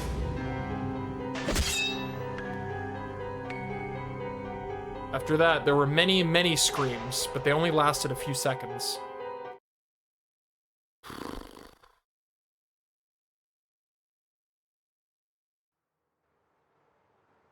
Fuck around and find out. I hurried to school. I looked around carefully to make sure no one was around me. If anybody was following me, I was going to run as fast as I could. I was already out of breath. My chest was heaving with each step. I kept wiping away the sweat on my forehead, and it kept coming back. I had to get to school. I had to get to school and find some way to force Kozue to help me. I wanted Kozue to kill whoever was doing this to me. Kozue would do it. She was broken after all. Don't talk about her like that. I wanted to kill them. I wanted to kill them. I wanted to kill Shogun and all his friends. The ones who'd visited the base last night were clearly working for him. They were finally ready to go on the offensive for real. They'd made me their target, and after wearing me down, they were ready to move in for a merciless kill. I didn't want to die, so I'd have to kill them first. And again, the sound. The creaking sound I'd heard so many times yesterday, right before me. Right behind me. The opposite. I turned around, but nobody was there. There was no wheelchair to be seen anywhere. I wasn't hearing things. I heard it clearly. Was Shogun attacking me again? And it's also possible someone's like playing the sound effect on a phone. I started running. I didn't want to be alone. But it followed me. The sound was always right behind me, no matter where I went. Alright, well that becomes less likely then. Stop it. Leave me alone. Stay away. Don't look at me. I was going crazy. I didn't have the courage to look behind me again. I reached the school gate. The bell hadn't rung yet. I was on the verge of being late, but there were still students around me, heading into their classes. Just seeing them made me shrink back, but if I didn't go through the gate, I couldn't see Kozue. I was about to force myself to head inside when... The sound, again. This time it was a cell phone shutter sound, not a wheelchair. I looked around. Who'd taken the photo? Nobody was looking at me. Nobody had their phone out. What the hell was going on? I covered my ears and ran as fast as I could. I ran straight to my classroom. I went to head inside, before stopping and turning around. The class's dokuns were sitting near the door. Going in meant looking them in the eye, so I didn't. Damn it. The world was full of enemies. Everyone was my enemy. Die. All of you die. I headed back into the alleyway, delusions of their horrible deaths filling my mind. I'd had enough time to take a quick glance inside the classroom, and Kozue wasn't there. Actually, there wasn't a single girl in the classroom. It felt really weird, but I didn't care. I only cared where Kozue was. Why wasn't she here on the day I needed her? My throat still hurt from all the wheezing, and I was out of breath. Some of the students in the hallway turned around to look at me in surprise. Don't look at me. The sound again. I turned around to see 4 Dakyun boys I'd never laid eyes on before grinning at me. They had their phones pointed in my direction. Don't look at me! I ignored them. I could just have Kozue kill them later. So casual. I created a delusion of it happening. It was such a sweet, pleasant delusion. Wished all of them would just die. I was just so sick of this world. I couldn't find Kozue anywhere. I had no idea where she was. Maybe she wasn't at school today? If that was the case, then what should I do? I didn't think I could handle Shogun's psychological attacks until tomorrow. No matter how strong I tried to be, my knees were still knocking, and if I wasn't careful, I might collapse where I stood. Kozue, where are you? Where are you? I need your help.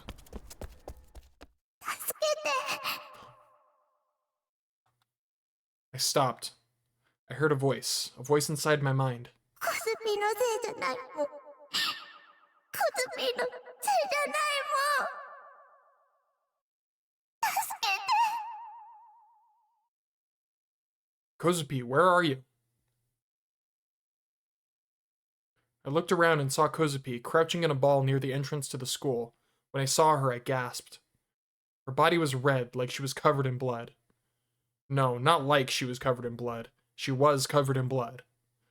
I almost screamed, but I was too shaken up to even do so. Kozue, snap out of it! Kozue! I called out, and Kozue slowly looked up at me. Her eyes were bright red and wet with tears.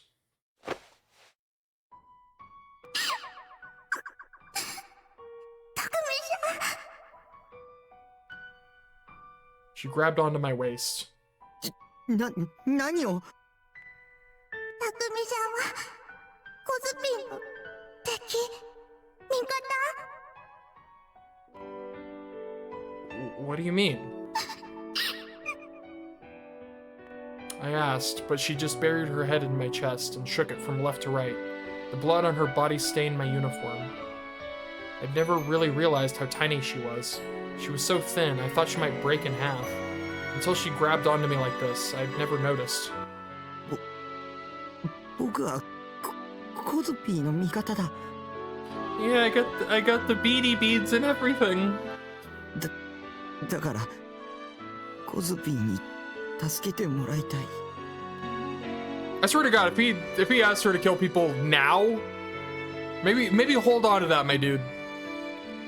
I told her, God damn it. I told her everything I'd been thinking. Of course, I arranged it in a way that was most convenient for me, though. Kozue, you're all I got.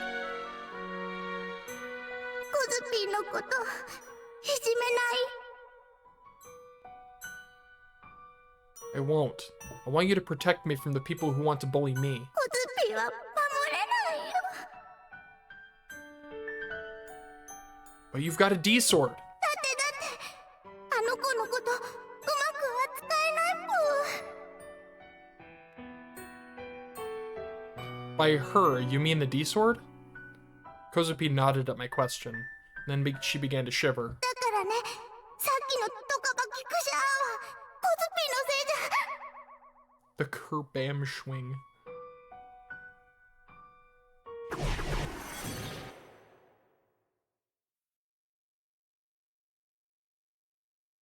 The impact came out of nowhere.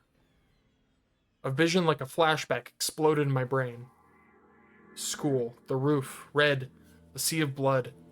The overpowering smell of blood. Dozens of chunks of meat lying on the ground, ripped apart so much you couldn't tell what they were before. Kozue standing in the middle of the sea of blood, panting, the D-sword in her hand. Oh dear. I came back to my senses. What did I just see? That was the school's roof, I could tell that much. But what was that? Just a delusion? It felt a little different than usual. Maybe it was Kozupi's delusion, and not mine? Senna said that gigglomaniacs could see other people's negative delusions. And there was also the dark blood all over Kozupi's body as she clung to me. It still wasn't dry. She didn't seem to be in pain, so she probably wasn't hurt. The blood wasn't Kozupi's then. I tried to think about what would cause her to be soaked with all this blood. This wasn't normal. It wasn't normal at all. Whose blood was this? Kozue, whose blood is this? コズピをねいいじめた人たち。 Her head was slumped forward. She slowly pushed it away from me and awkwardly looked away. She had her index finger to her lip, like she was sulking. Or maybe she was licking the blood on her hand? Is that your blood? 他人の血だよ。 Yeah. Something felt very, very wrong. Kozue, if that's true, do you think you maybe went a little too far? The first bell rang. It was time for homeroom to start. All the other students had already gone inside, and it was just the two of us out here. I worked up the courage to go back to the classroom. I quietly took a look through the window, making sure nobody could see me. これって I couldn't believe it. Homeroom had started. The teacher was there. There wasn't a single girl inside the class. No. I had to make sure. I had to make sure it was just a delusion. Oh boy. I ran up the stairs to the roof and flung open the door. First thing I saw was a dreary blue sky, and then a brilliant red. A literal sea of blood. I threw up on the spot from a mix of terror, physical revulsion, and the sheer stench. I love that there's just like a convenient sound effect for Takumi throwing up. It happens so often that there's just that really upsetting ポジティブの sound. 味方だよね。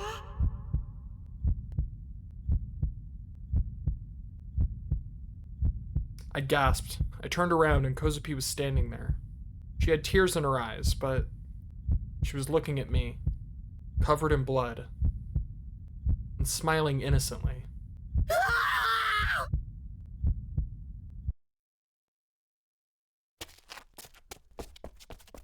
I ran. I was terrified of Kozue and how she could smile like that. I was terrified of how she could kill so brutally. Nothing made sense. Were you literally trying to recruit her to kill people for you? My dude, make up your mind. I couldn't get what I'd just seen on the roof out of my head. The scene kept playing in my mind, and each time the vomit came up in my throat, and I had to stop from heaving it out. I ran through the school with no real idea of where I was going. Homeroom had started, and there were no students in the hallways. Kozue didn't follow.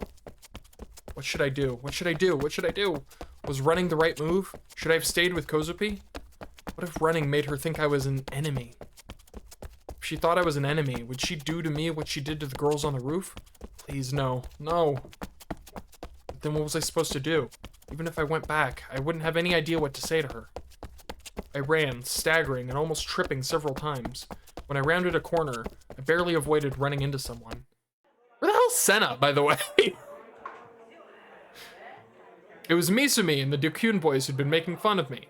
Misumi looked away awkwardly while the Dokuns grinned and blocked my path. Yo, Espa. Oh お boy. 前、ちょっと超能力使ってくんね。 I bit down hard on my lip. I didn't look him in the eye. If I did, he'd punch me. The Dokun didn't take out his phone. If he had, I might have snapped and killed him like Kozue. クラスの女子が授業をボイコットしたみたいだよ。誰も来ねえから、俺ら今探してるわけよ。Yeah, that's what happened. でもだるいと思うね。ミスミやミナコが心配みてえだけどよ。どうせ集団でサボってるだけだろ。 I got bad news for you, my dude. エスパー。 I didn't answer. He kicked me in the stomach. Wow, bad move. おい、仕方してんじゃねえよ。やめろよ。 Misumi spoke for the first time. The Dokun was still trying to hurt me, but Misumi stopped him. タク、ミナコ見なかったか。チャイム鳴るまでいたんだけどよ。今はメールしても電話しても帰ってこねえんだ。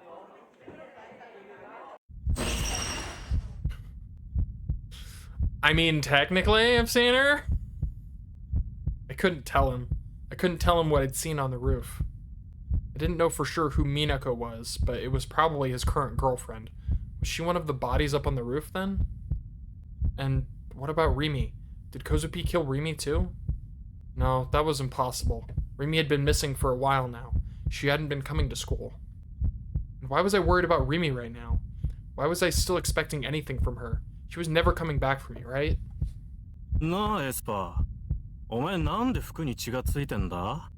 I like how it took them that long to notice. Their priorities are beat the shit out of Takumi, and then also, hold on. Something's not right here.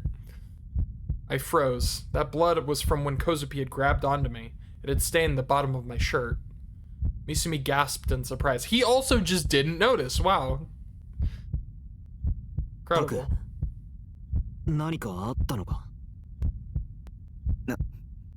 何もないよ。 Well, don't say that.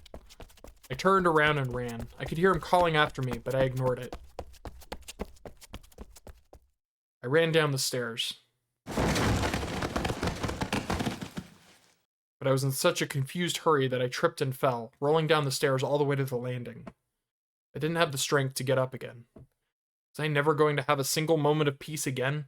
Why did all these impossible things keep happening to me? タク、 Someone said my name. There was only one girl that called me that. I looked up and saw that someone was offering me a hand again. どうしたの？そんなに慌てて。どこか怪我してない？ And also the blood. Why is that like the eighth thing people keep noticing? Rimi was here.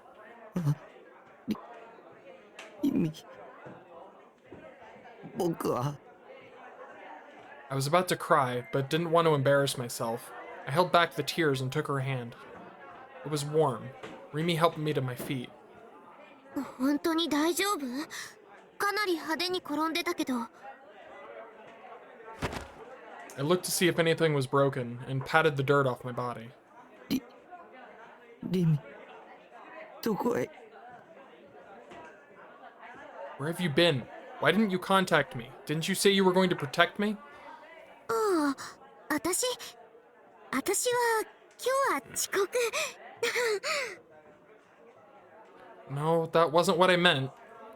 But her cheerful smile made me feel just a little less terrified. Her smile had saved me so many times. I didn't need to ask where she'd been or what she'd been doing. I didn't need to ask why she hadn't contacted me. Rimi had come back. Everything was okay now. No matter who was after me, Rimi would protect me.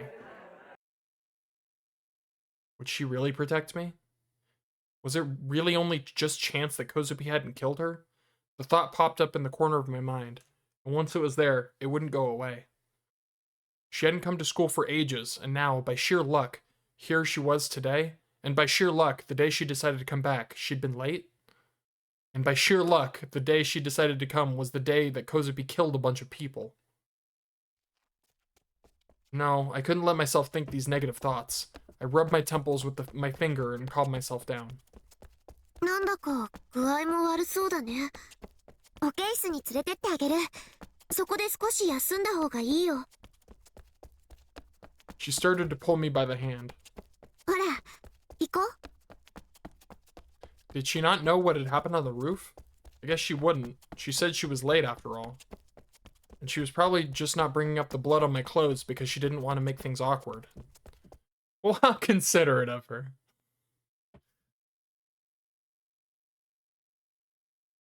I reluctantly let Rimi pull me down the stairs, but I stopped right in front of the school entrance. タク？ Rimi was pulling me pretty hard, but I softly brushed her hand away.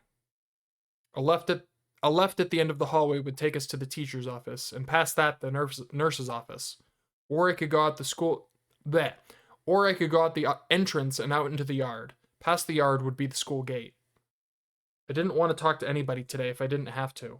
I didn't want to walk around the school building.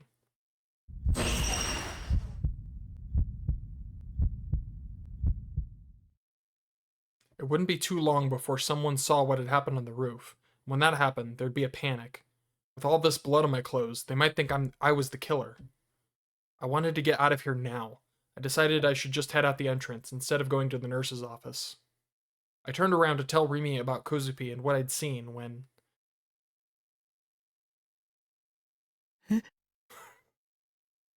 Remy, you left your swords on. Did she not? I'm curious if she did that on purpose. Did she not? You left your swords on. Remy had something in her hands. A sharp blade, like a pair of iron wings. Was that a D-sword? And Remy was just about to stab it into my back. Oh, that's... We just imagine this really awkward. So, who's gonna say it? I'm not gonna say it. You gonna say it? I'm not gonna say it.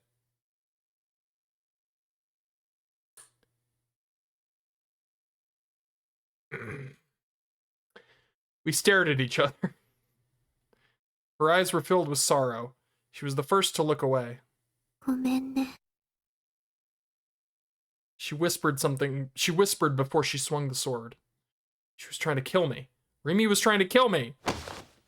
My brain had shut down. I quickly grabbed her by the wrist and blocked her from bringing it down on me. I was a wimp who never exercised, but I was still stronger than Remy. I was a wimp who never exercised, but I was still stronger than Roll Me. Roll Me. You traitorous bitch! Was she my enemy too? Had she been lying to me this whole time? Was she tricking me and trying to set me up like Yua? Was Remy working with Shogun too? Was my first theory that she was working with Shogun right after all? なんでこんな。ごめん。でも、タクには消えてもらうしかないの。 There was no room for doubt. Remy was my enemy the whole time. She'd finally revealed her true nature. She lied about trying to protect me. 嘘だ。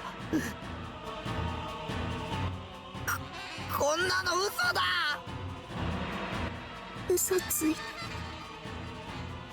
ごめん。でもお願い。タク。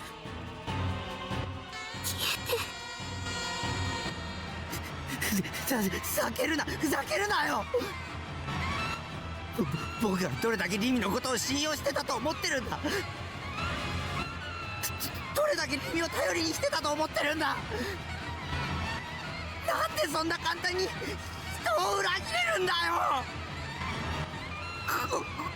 この悪魔女め。タク。ごめん。ごめんで済むかよ。何様だよ。 I was crying. How could she just betray me like that? I felt angry and frustrated, far more than I'd been when Yua had done the same thing. Remy had toyed with my feelings. I'll make you pay. I'll make you pay. I'll make you pay. I'll make you pay. I want to kill you. I want to make you pay. I'll make you pay. I want to kill you. I strengthened my grip on her wrists, and she winced in pain. But I was in much worse pain than she was. She tore my heart apart. I'll make you pay. I'll never forgive you. I want to kill you. I want to kill you. I want to kill you. 殺してやる。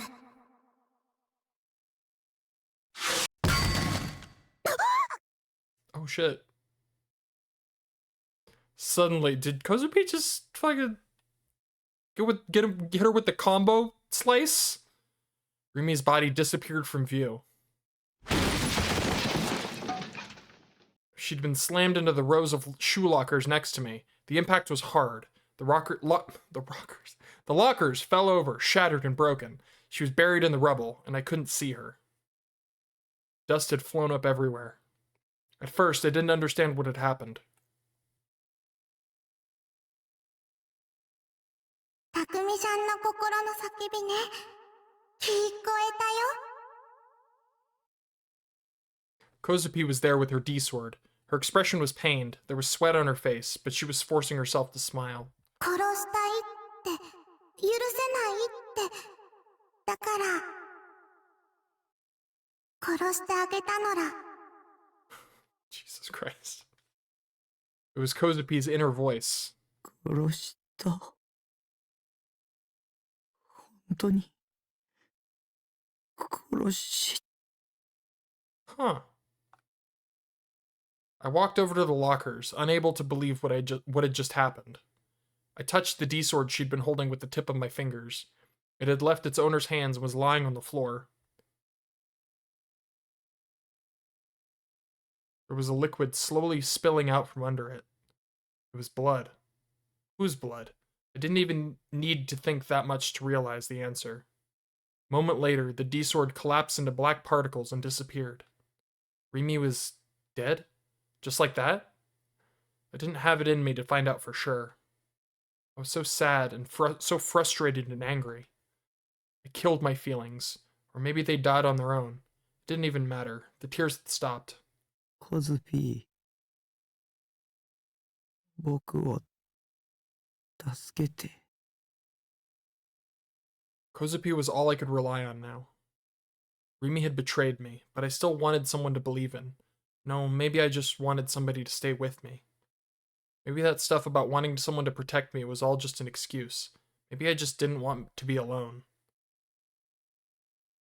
Even if I knew that people might betray me, even if they had already betrayed me, I still didn't want to be alone. I couldn't handle all this terrible shit by myself. If I tried, I felt like I'd break down and cease to be me. The person I was would disappear. I walked over to Kozue. She looked so sad and hurt. The smile was gone. I grabbed her by the shoulders and hugged her as tight as I could. She didn't resist. さっきはコズピーから逃げたのに。ごめん。ごめんなさい。それでも助けてくれ。たくみちゃんはコズピーの味方？ How many people had Kozue killed? What would happen if the police caught her? Was it safe to stay with her? I started to ask questions, and then stopped. I was going to stay with Kozue, I decided. I had an enemy more dangerous than the police, and it was far too dangerous to try and handle them on my own. 僕にはコズピーが必要だ。一緒にいたい。たくみちゃんは身勝手な人なの。 That's true. She wrapped a hand around my back. She held me tight too, with what little strength she had. でもね、コズピーのこと必要って言ってくれたから、コズピーもたくみちゃん一生懸命守る。あのね、 So it's like 前に汚いおじさんが言ってたのら。I'm getting such mixed feelings here. I'm like, oh, that's sweet. Well, is it sweet? I mean, it is, but it is, but it. 我慢することないって負の感情を否定しちゃダメってだからコズピーをいじめる人みんな殺すねそれとたくみちゃんをいじめる人も I could sense her feelings. They were as cold as ice and as hot as the sun. There were two contrasting emotions within her, madness and kindness. Maybe I could feel her emotions the same way I could hear her voice, or maybe I was just imagining things. Just then, I heard a girl scream. That was a really funny scream. It was coming from above. Something tells me they've been found. Had they found the bodies on the roof? You have to escape. Kozue, if you stay here, the police will catch you. I let go of her, and for some reason, she collapsed right there.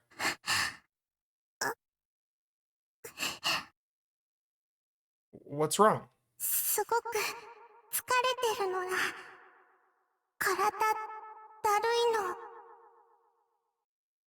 いのねえたくみさんコズピーね心の中に真っ黒な妄想がどんどん生まれてくるよ押しつぶされちゃいそうなの What are darky dark delusions? Whatever they were, we couldn't stay here. Rimi's corpse was just a few feet away. If anybody saw us, they'd know for sure that we did it. I helped Kozue to her feet and got us out of here. Out of there.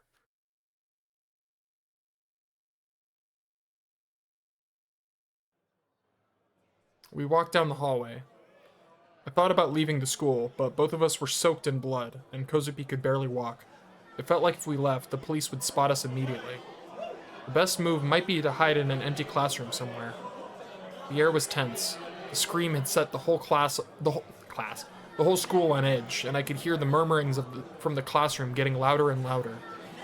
Several teachers passed us in a big hurry. Many of the students had come out into their hallways in the middle of homeroom and were uneasily looking around to see what had happened. Crap. There were too many people around here. We might have done better to leave after all. We needed to hide somewhere. We needed to... Oh my god, the camera. Again. That sound again. Stop. Stop it. It's driving me crazy. I could see several of the students staring at us from a distance. Not just the students, several of the teachers too. They were all pointing phones at me. For some reason, their other hands were all holding mirrors. Oh, good. The double trauma smackdown. Good stuff. Black rage and murder took root in my mind. Something was on the verge of breaking.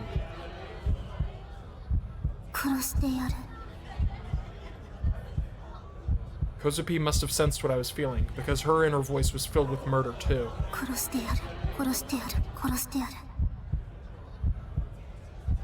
She was reacting to the mirrors. She could barely walk, but she lifted up the D-sword in her hand.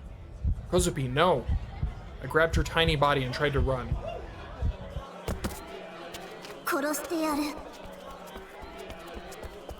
But I couldn't.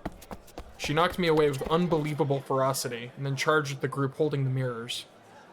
She was stumbling over her own legs. It looked like she could trip and fall over at any moment. But still, she swung her huge D-sword. Oh my god. If you could stop doing that for like a little bit. With a single swing, she killed 4 people. She was a hurricane of overwhelming destruction. Where the fuck is Senna? Where the am I crazy, or did she just like, I'm gonna dip out of the story for this chapter, I'll see you later. Why?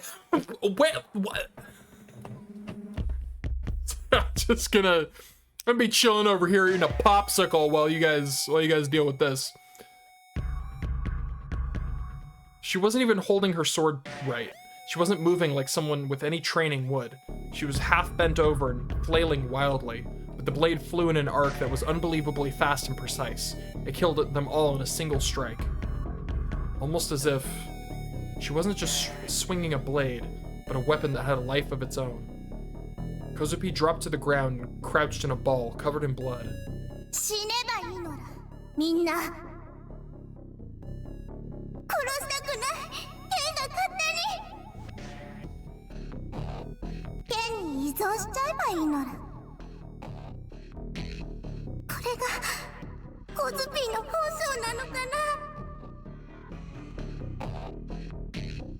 I could feel the state of her mind, and it was a mess. She was totally out of control. I helped her to her feet, and we went up the stairs. We ran into Misumi and the Dokuns on the staircase. Oh, hi, buddy. Please, not them. I bit my lip. Oi, oi. Are they gonna be like... Are they really gonna... One of them... One of them Dokuns went pale. Misumi grabbed me by the collar. He was shaking with rage.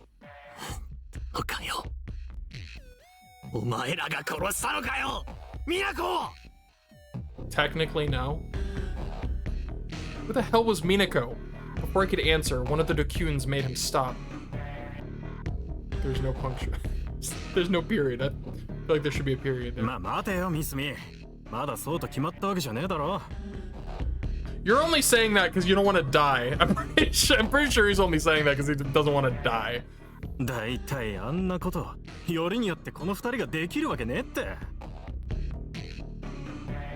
what we saw. He had to be talking about what was up on the roof.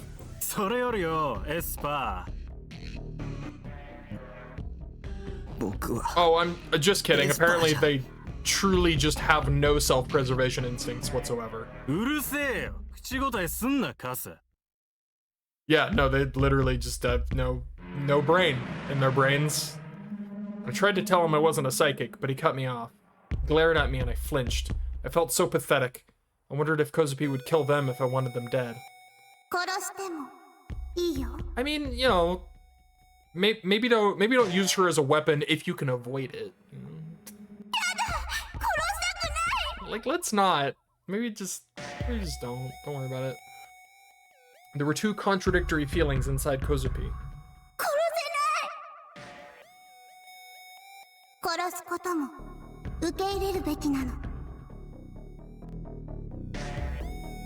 Willing to kill? No, I couldn't. でよ、エスパー。お前の妹って、お前に似合わず可愛いんだな。ナナミだっけ？ Could break their nose. I feel like that's a good compromise, right? What? How did this Dokyu know about Nanami? だからよ、ちょっと可愛がってやったんだよ。何を言って Oh. わかんねえの？ Put his hand around my shoulder. He was wearing perfume, even though he was a guy. It stank so much I thought he'd throw up? I think that's supposed to be I thought I'd throw up. 俺の連れ、だいたい10人くらいでいつもつるんでるんだけどな。ちょっと暇してたわけよ。で、女ナンパするかって話になった時によ、提供してくれたんだよね。お前の妹。 This is really gross. And also, are they like actively trying to die? That 提供って Nanami isn't a thing. What do you mean offered? And what did you do? Wait, did that mean one of them had kidnapped Nanami? ダーススパイダーだよ。 Oh, Jesus Christ. Couldn't believe what I was hearing. わざわざ向こうから声かけてきてよ。お前の妹を好きにしていいとか言って渡してきたんだよね。マジでウケるだろ？ Alright, yeah, go ahead and kill him. Cut him in half. My vision went red. I felt like all the blood in my body was boiling up to my head. ナナミに何をあ？だから可愛がってやったっつってんだろ？そうそう。妹さ、片手なかったぜ。痛そうだったな。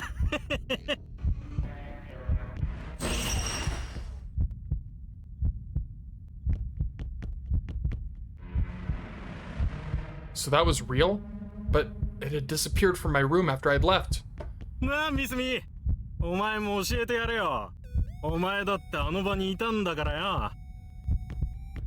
Excuse? それよりミナコ。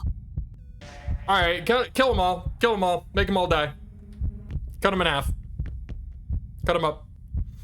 It doesn't matter? The hell do you mean it doesn't matter? She's my little sister. Don't compare her to some bitch named Minako. She's my sister, damn it. そうそうそう。記念に写真撮っといたぜ。 Oh my god, they're really just like, エスパーも hey, 見てえか？見せてやるよ。 I really, really want to die. They really, really do. They're trying so hard. I don't want to see a picture. I'll kill you. 画像画像。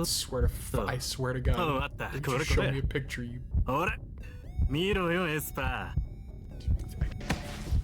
The Dokun grabbed me by the jaw and forced me to look at his screen. I don't want to look at a picture. There's a photo of Nanami. Covered in blood. With empty eyes. Stripped naked. Kill you, I'll kill you, I'll kill you, I'll kill you! Times... What is that, 12? It's 12 I'll kill yous. Yeah, fuck that guy. I'm not actually advocating murder, by the way. Like, don't. The knife I'd been holding... Since when was he holding a knife? The knife I'd been holding in my hands was stabbed into his chest. Evidently, I'd stabbed him. I must have brought this knife with me for protection. I don't remember a knife. It drew it out and stabbed it in again and again. おい、やめろタク。うるさい。 I pulled it out and stabbed it in again. 泉、お前も死ねばいいんだ。僕もナナミも、世界中の全員が死ねばいいんだ。僕が殺してやんよ。I pulled it out and stabbed it in again. Again and again. Again and again. Jesus Christ. The Dakun stopped moving. His eyes were still open, but blood and drool were dripping from his mouth, and he was dead. ねえ、コズピー。I can't say I feel bad for him. 全 At 員 all. 撃ち殺してよ。 Kozupi nodded sadly. The D-sword appeared on her hand. On her hand? God damn it. It real booted with a violent screech, like microphone feedback. Misumi's eyes went wide, and then... Huh? His head was removed from his shoulders.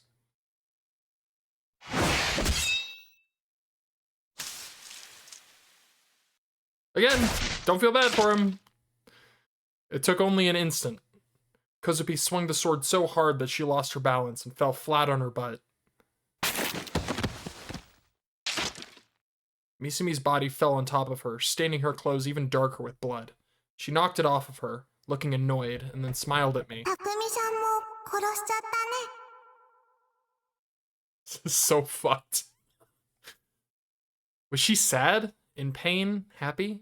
She had a sad smile on her face, and it held all those feelings together. なんで敵だらけなんだろ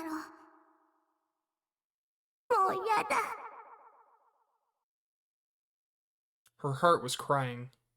But she was right. There were enemies everywhere. The only choice available was to kill them. And even if we did, it was their own fault anyway. Not my fault. It was the fault of the people who'd attacked me. They got what they deserved for hurting Nanami. Was Nanami even alive? She was probably dead. She'd been covered in blood. Her hand had been cut off. There was no way she could be alive. Jesus Christ. I'd never forgive them, ever. I was tired of just being scared all the time. I'd kill them all of them. When I'd seen that picture of Nanami, something inside me had broken. Felt like there was no going back now.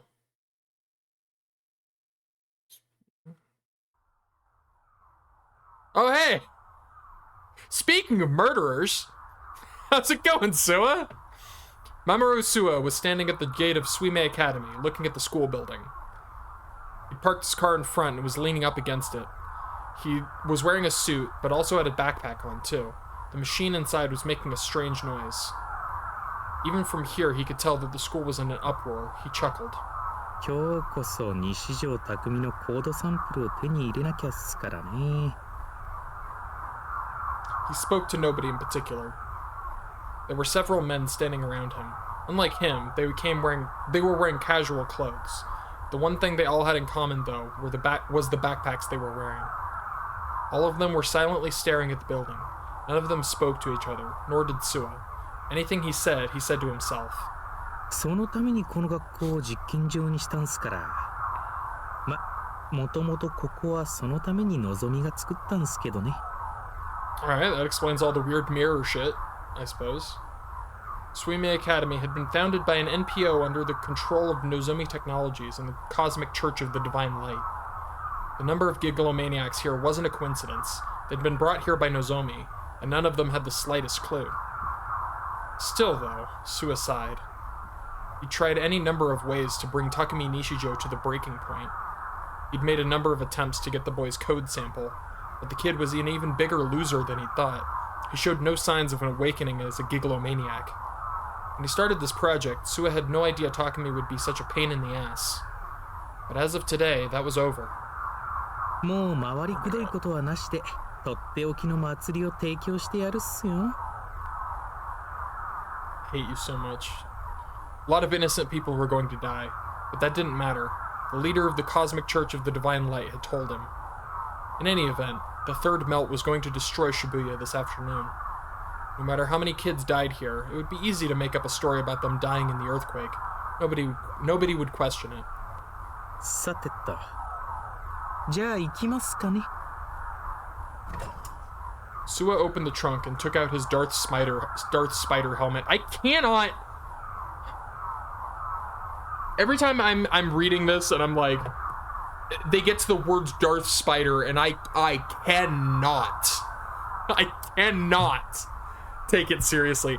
Darth Spider. He put it on. The combination of suit, backpack, and Darth Spider helmet was an exceedingly bizarre one.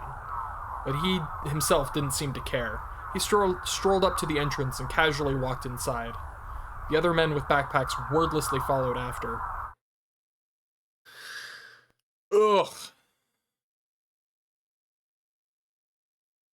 I helped Kozue out to the inner courtyard.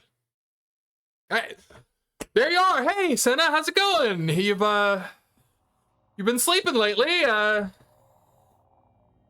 Thank you for joining us! It's been a while!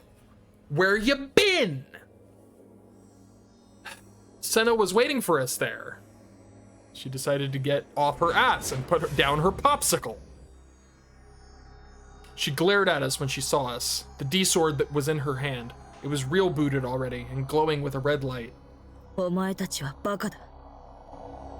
罠にはめられているんだ。すべて精神攻撃だ。その影響でみんなおかしくなっているに過ぎない。真の悪に気づけ。元凶を叩かなければ悪夢は終わらない。ポーターだ。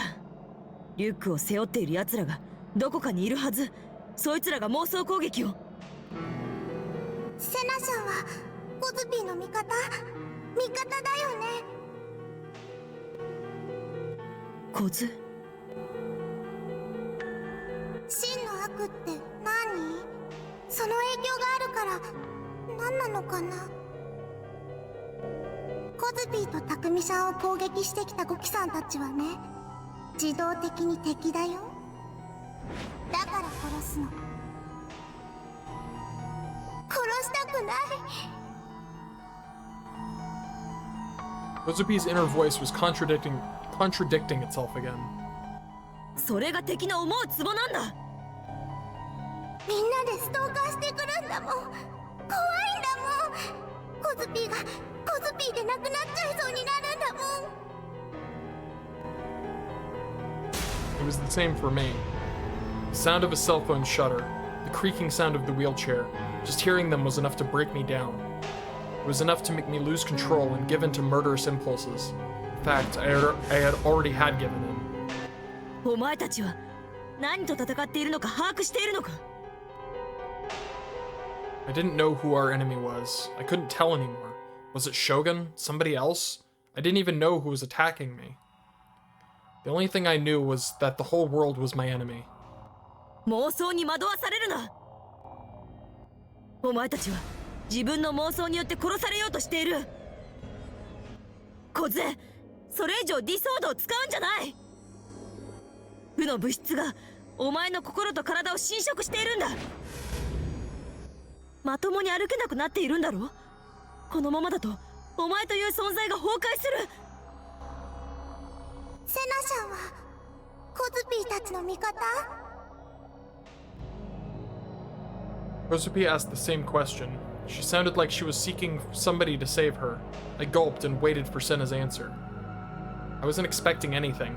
I wasn't, but... 私はお前たちの味方だ。Hey! Yay! Senna's answer was clear and unhesitating. お前たちを攻撃している敵は私が倒す。だからもう妄想するな。Whew, Kozupi had another friend besides me now. Kozupi slowly lowered the blade. よかった。セナちゃん、大好きなのだ。She was crying as she gave Senna a pleading glance.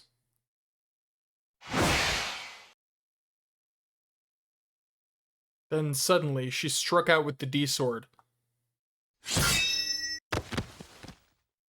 Senna managed to block at the last second, but the impact knocked her off her feet. What? Why? Why would you do that? Kozue! Senna said she was your friend. Why are you attacking her?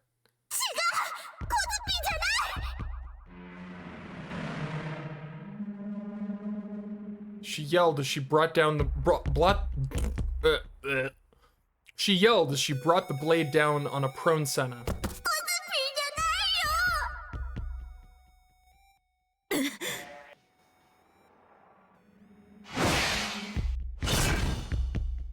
The blow hit the ground hard. Senna had managed to roll out of the way at the last second, and quickly stood up with her D-sword at the ready. 私を殺すつもりか、小杖。 Kozue thrashed her head from side to side, tears pouring down her face.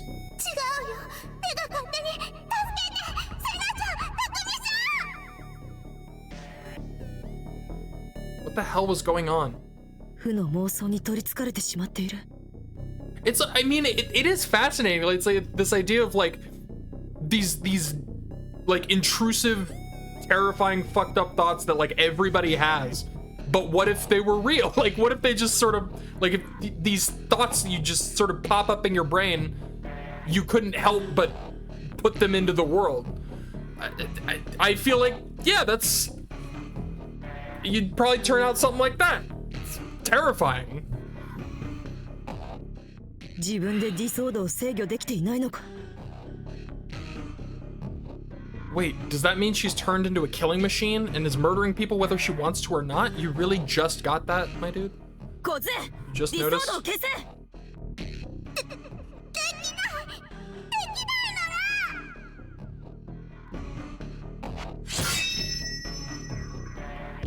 こいつ。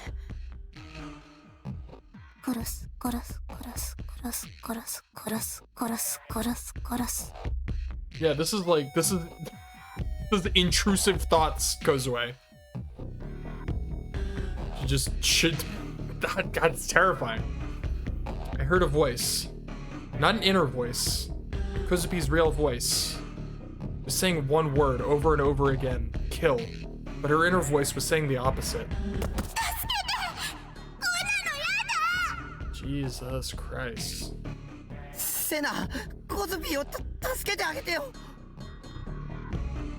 All I could do was beg Senna to do something. I couldn't get between the two of them myself. 妄想を見せて無力化を。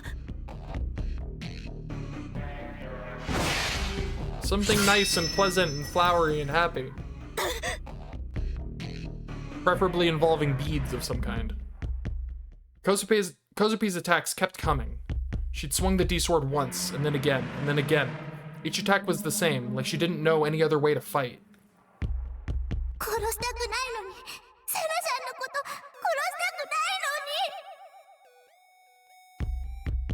Her body swayed, her feet tripped.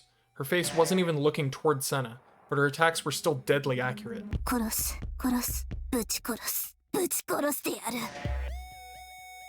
Her stance was terrible, and her swings were all wrong, but each attack was precise and deadly. Senna was being pushed back. I could see fear on her face.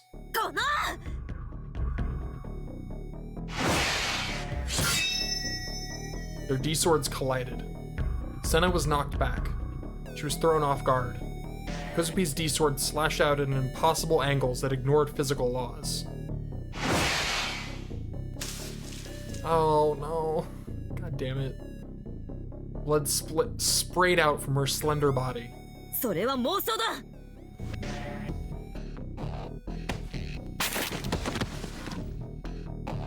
Senna was now behind Kozue. Senna's corpse on the ground disappeared. Oh wow. Well played. Kozue gasped as Senna grabbed her from behind. ディソードを捨てろ、小杖。離せ。コズ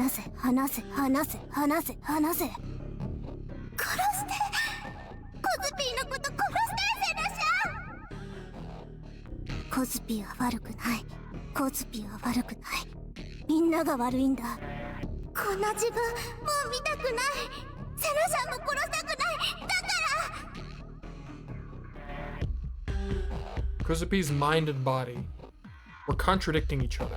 They were being torn apart. Her little body was trying its best to squirm out of Senna's grasp, and her heart was crying.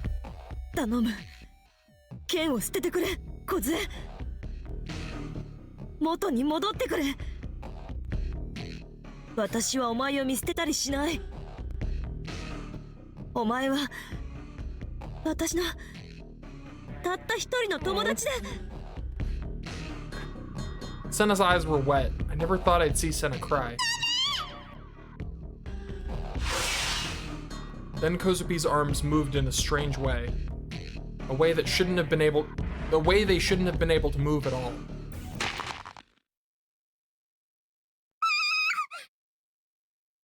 The dull thud of a bone jerking out of its socket, Kozupi's wordless scream.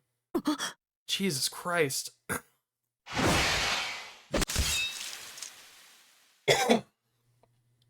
The next thing I knew, Kozupi's bulky D-sword had been pushed up against Senna's back, and was digging into her skin like a saw.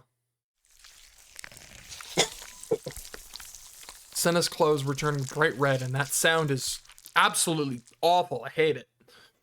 Senna gritted her teeth and knocked Kozupi away, but it was too late. As she flew backwards, Kozupi swung the D-sword again. Oh, damn it.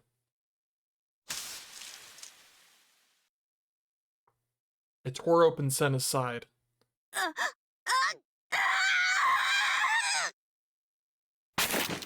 Senna was writhing in pain. Kozupi pointed the D-sword at her. Yeah, it's a little too late for that. 死んじゃえ、死んじゃえ、死んじゃえ、死んじゃえ、死んじゃえ。小杖。すまない。すまない。死んじゃえ、死んじゃえ、死んじゃえ、死んじゃえ、死んじゃえ。お前のこと助けてやれなくて、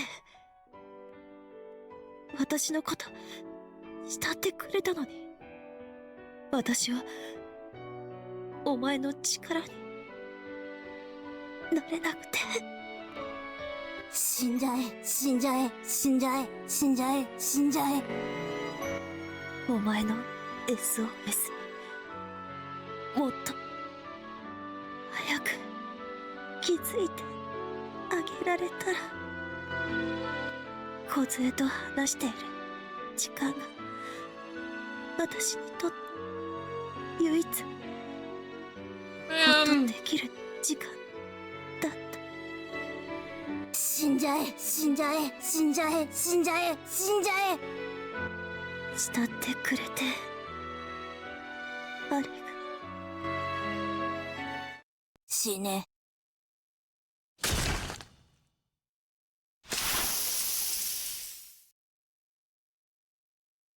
I couldn't bear to look.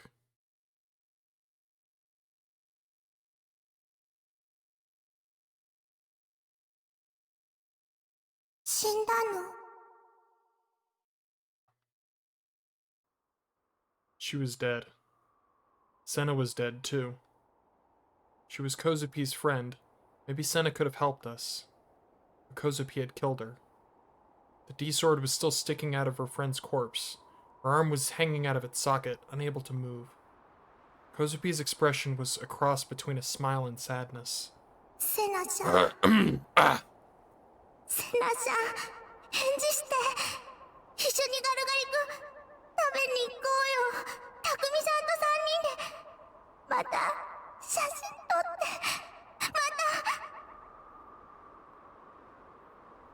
Her heart was crying. ねえ、匠さん。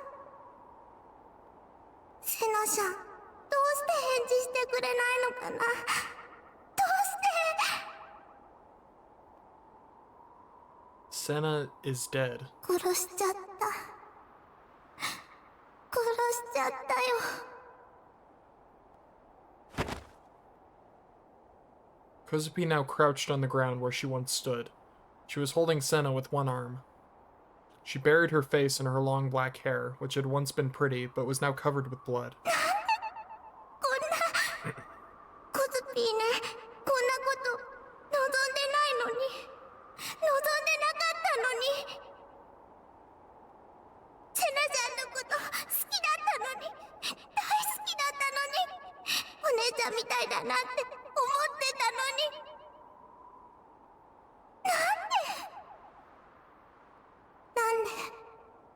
ズピーはセナさんのことを殺したんだろう。なん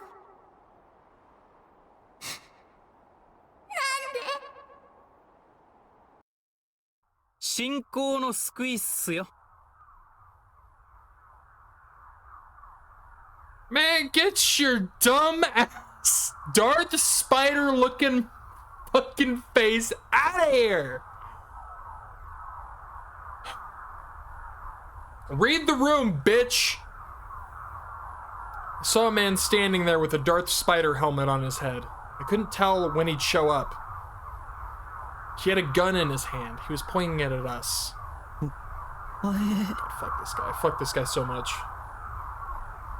Darth Spider? I remembered what the Dokun I'd killed had said.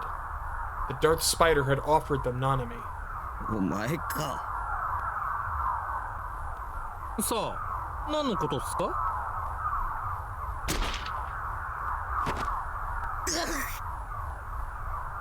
He shot me. Pain ran through my legs as I dropped to my knees. Kozupi's D-sword roared. It tore through the Darth Spider helmet like paper. The face inside wasn't Shogun, but that of a handsome young man. The man fired back, and blood spurted from her leg. She fell. おっと、殺しはしないっすよ。コードサンプルを取らせてもらわないといけないんで。Who was this guy? What the hell did he want? I felt like I'd seen him somewhere before, but I couldn't remember. Why did he have a gun anyway? But this was the guy. The one that Senna had said was the true evil. Was he working for Shogun? Somebody else? I didn't care. He was the one behind all this. I wanted to kill him. But the pain in my leg was so great I couldn't even stand. Next, he shot my shoulder. The impact knocked me to the ground. The bullet dug into my flesh, and I screamed from the heat and the pain. Jesus Christ, my guy! Then my arm. I dropped the knife I was holding. Pain signals from all over my body were stabbing into my brain. I couldn't even tell where I'd been shot anymore. I was going to die. I couldn't handle the pain. The man got closer. He looked at my face for a moment before taking something strange out of his backpack.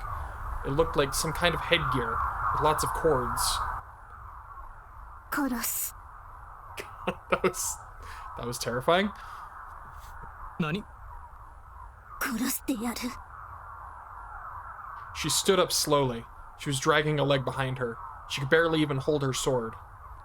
こいつ、化け物かよ。殺してやる。 Die, fuckstick! I heard the sound of the sword ripping through the air. At the same time, I heard the gunshot.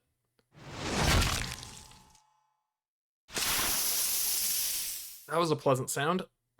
The D-sword slammed into his body. It broke him into pieces before he even had time to scream.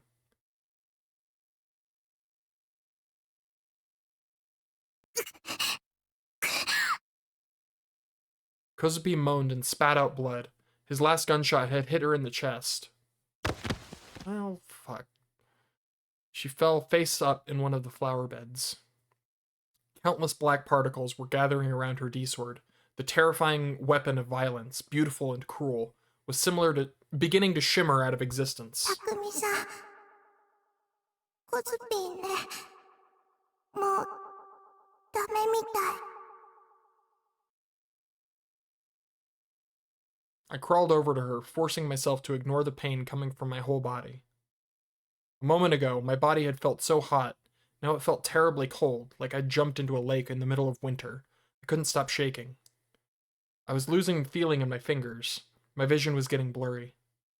But still, I forced myself to reach out my hand toward Kozupi, who was lying in a bed of brilliantly colored flowers.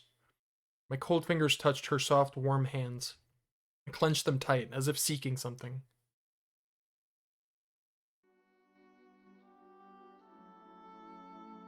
I turned my body face up like hers. The smell of blood overpowered the sweet scent of the flowers. It was so cold, but the warmth of her fingers and the warmth of the earth on my back made me feel a little better. The sky was so clear, it stretched out so far. For some reason. ねえね Jesus Christ. 空が This... とっても綺麗だよ。まるでブチュブチュさんをたくさん散りばめたみたいで。 The color of the sky was changing rapidly. Like Kozue said, it was like the sky was covered with colorful beads. I remembered I still had the bead strap that Kozue had given me before in my pocket. Fucking stop! Fucking stop!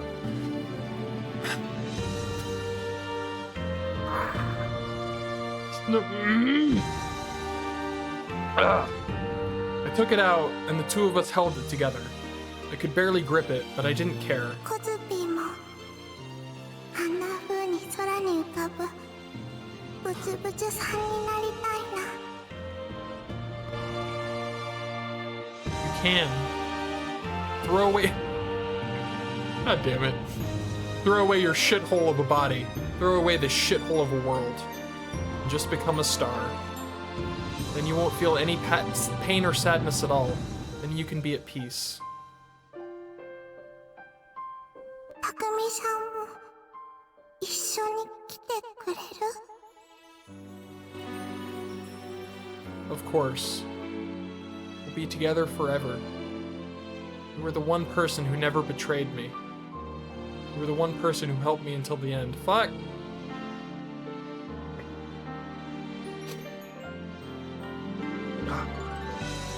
Okay. So I'll never betray you. So I'll stay with you until the end. ありがとう。あのね、コズピー、たくみさんのこと好きになってもいいかな？ Yeah. As my consciousness began to fade, I answered her.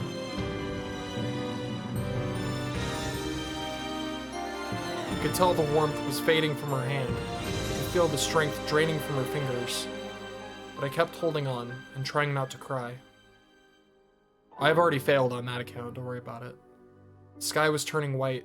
The beady beads were disappearing. Felt like something important was happening, but I didn't care. I was relieved. I was glad Kozue didn't have to see the beady beads disappear. I softly closed my eyes. Time stopped. The world stopped. Inside me and inside her, there was the sky, and the colorful bead-like stars became eternal.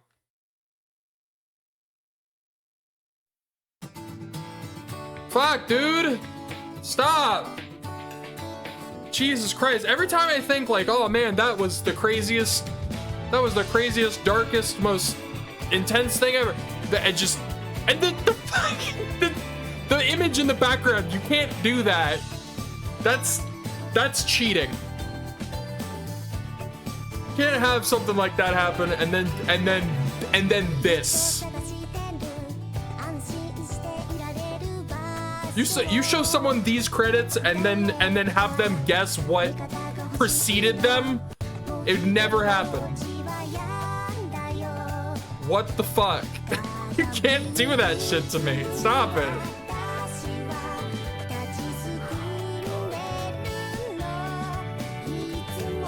You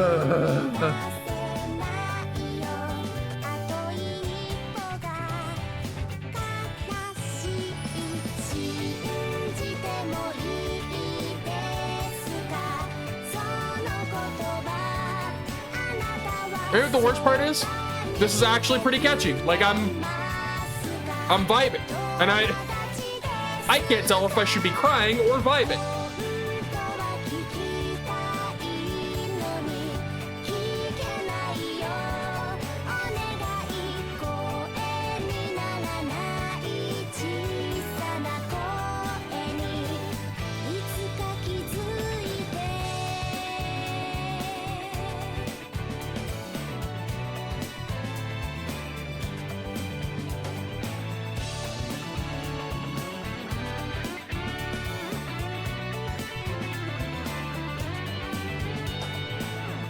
Yeah, let's go back to this one. I like this one better. Holy shit, dude.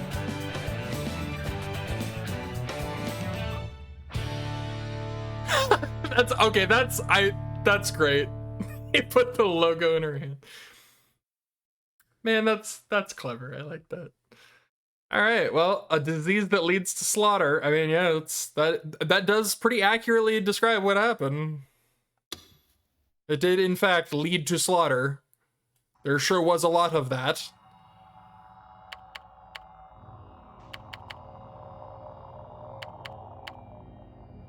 All right, I'm done. Bye.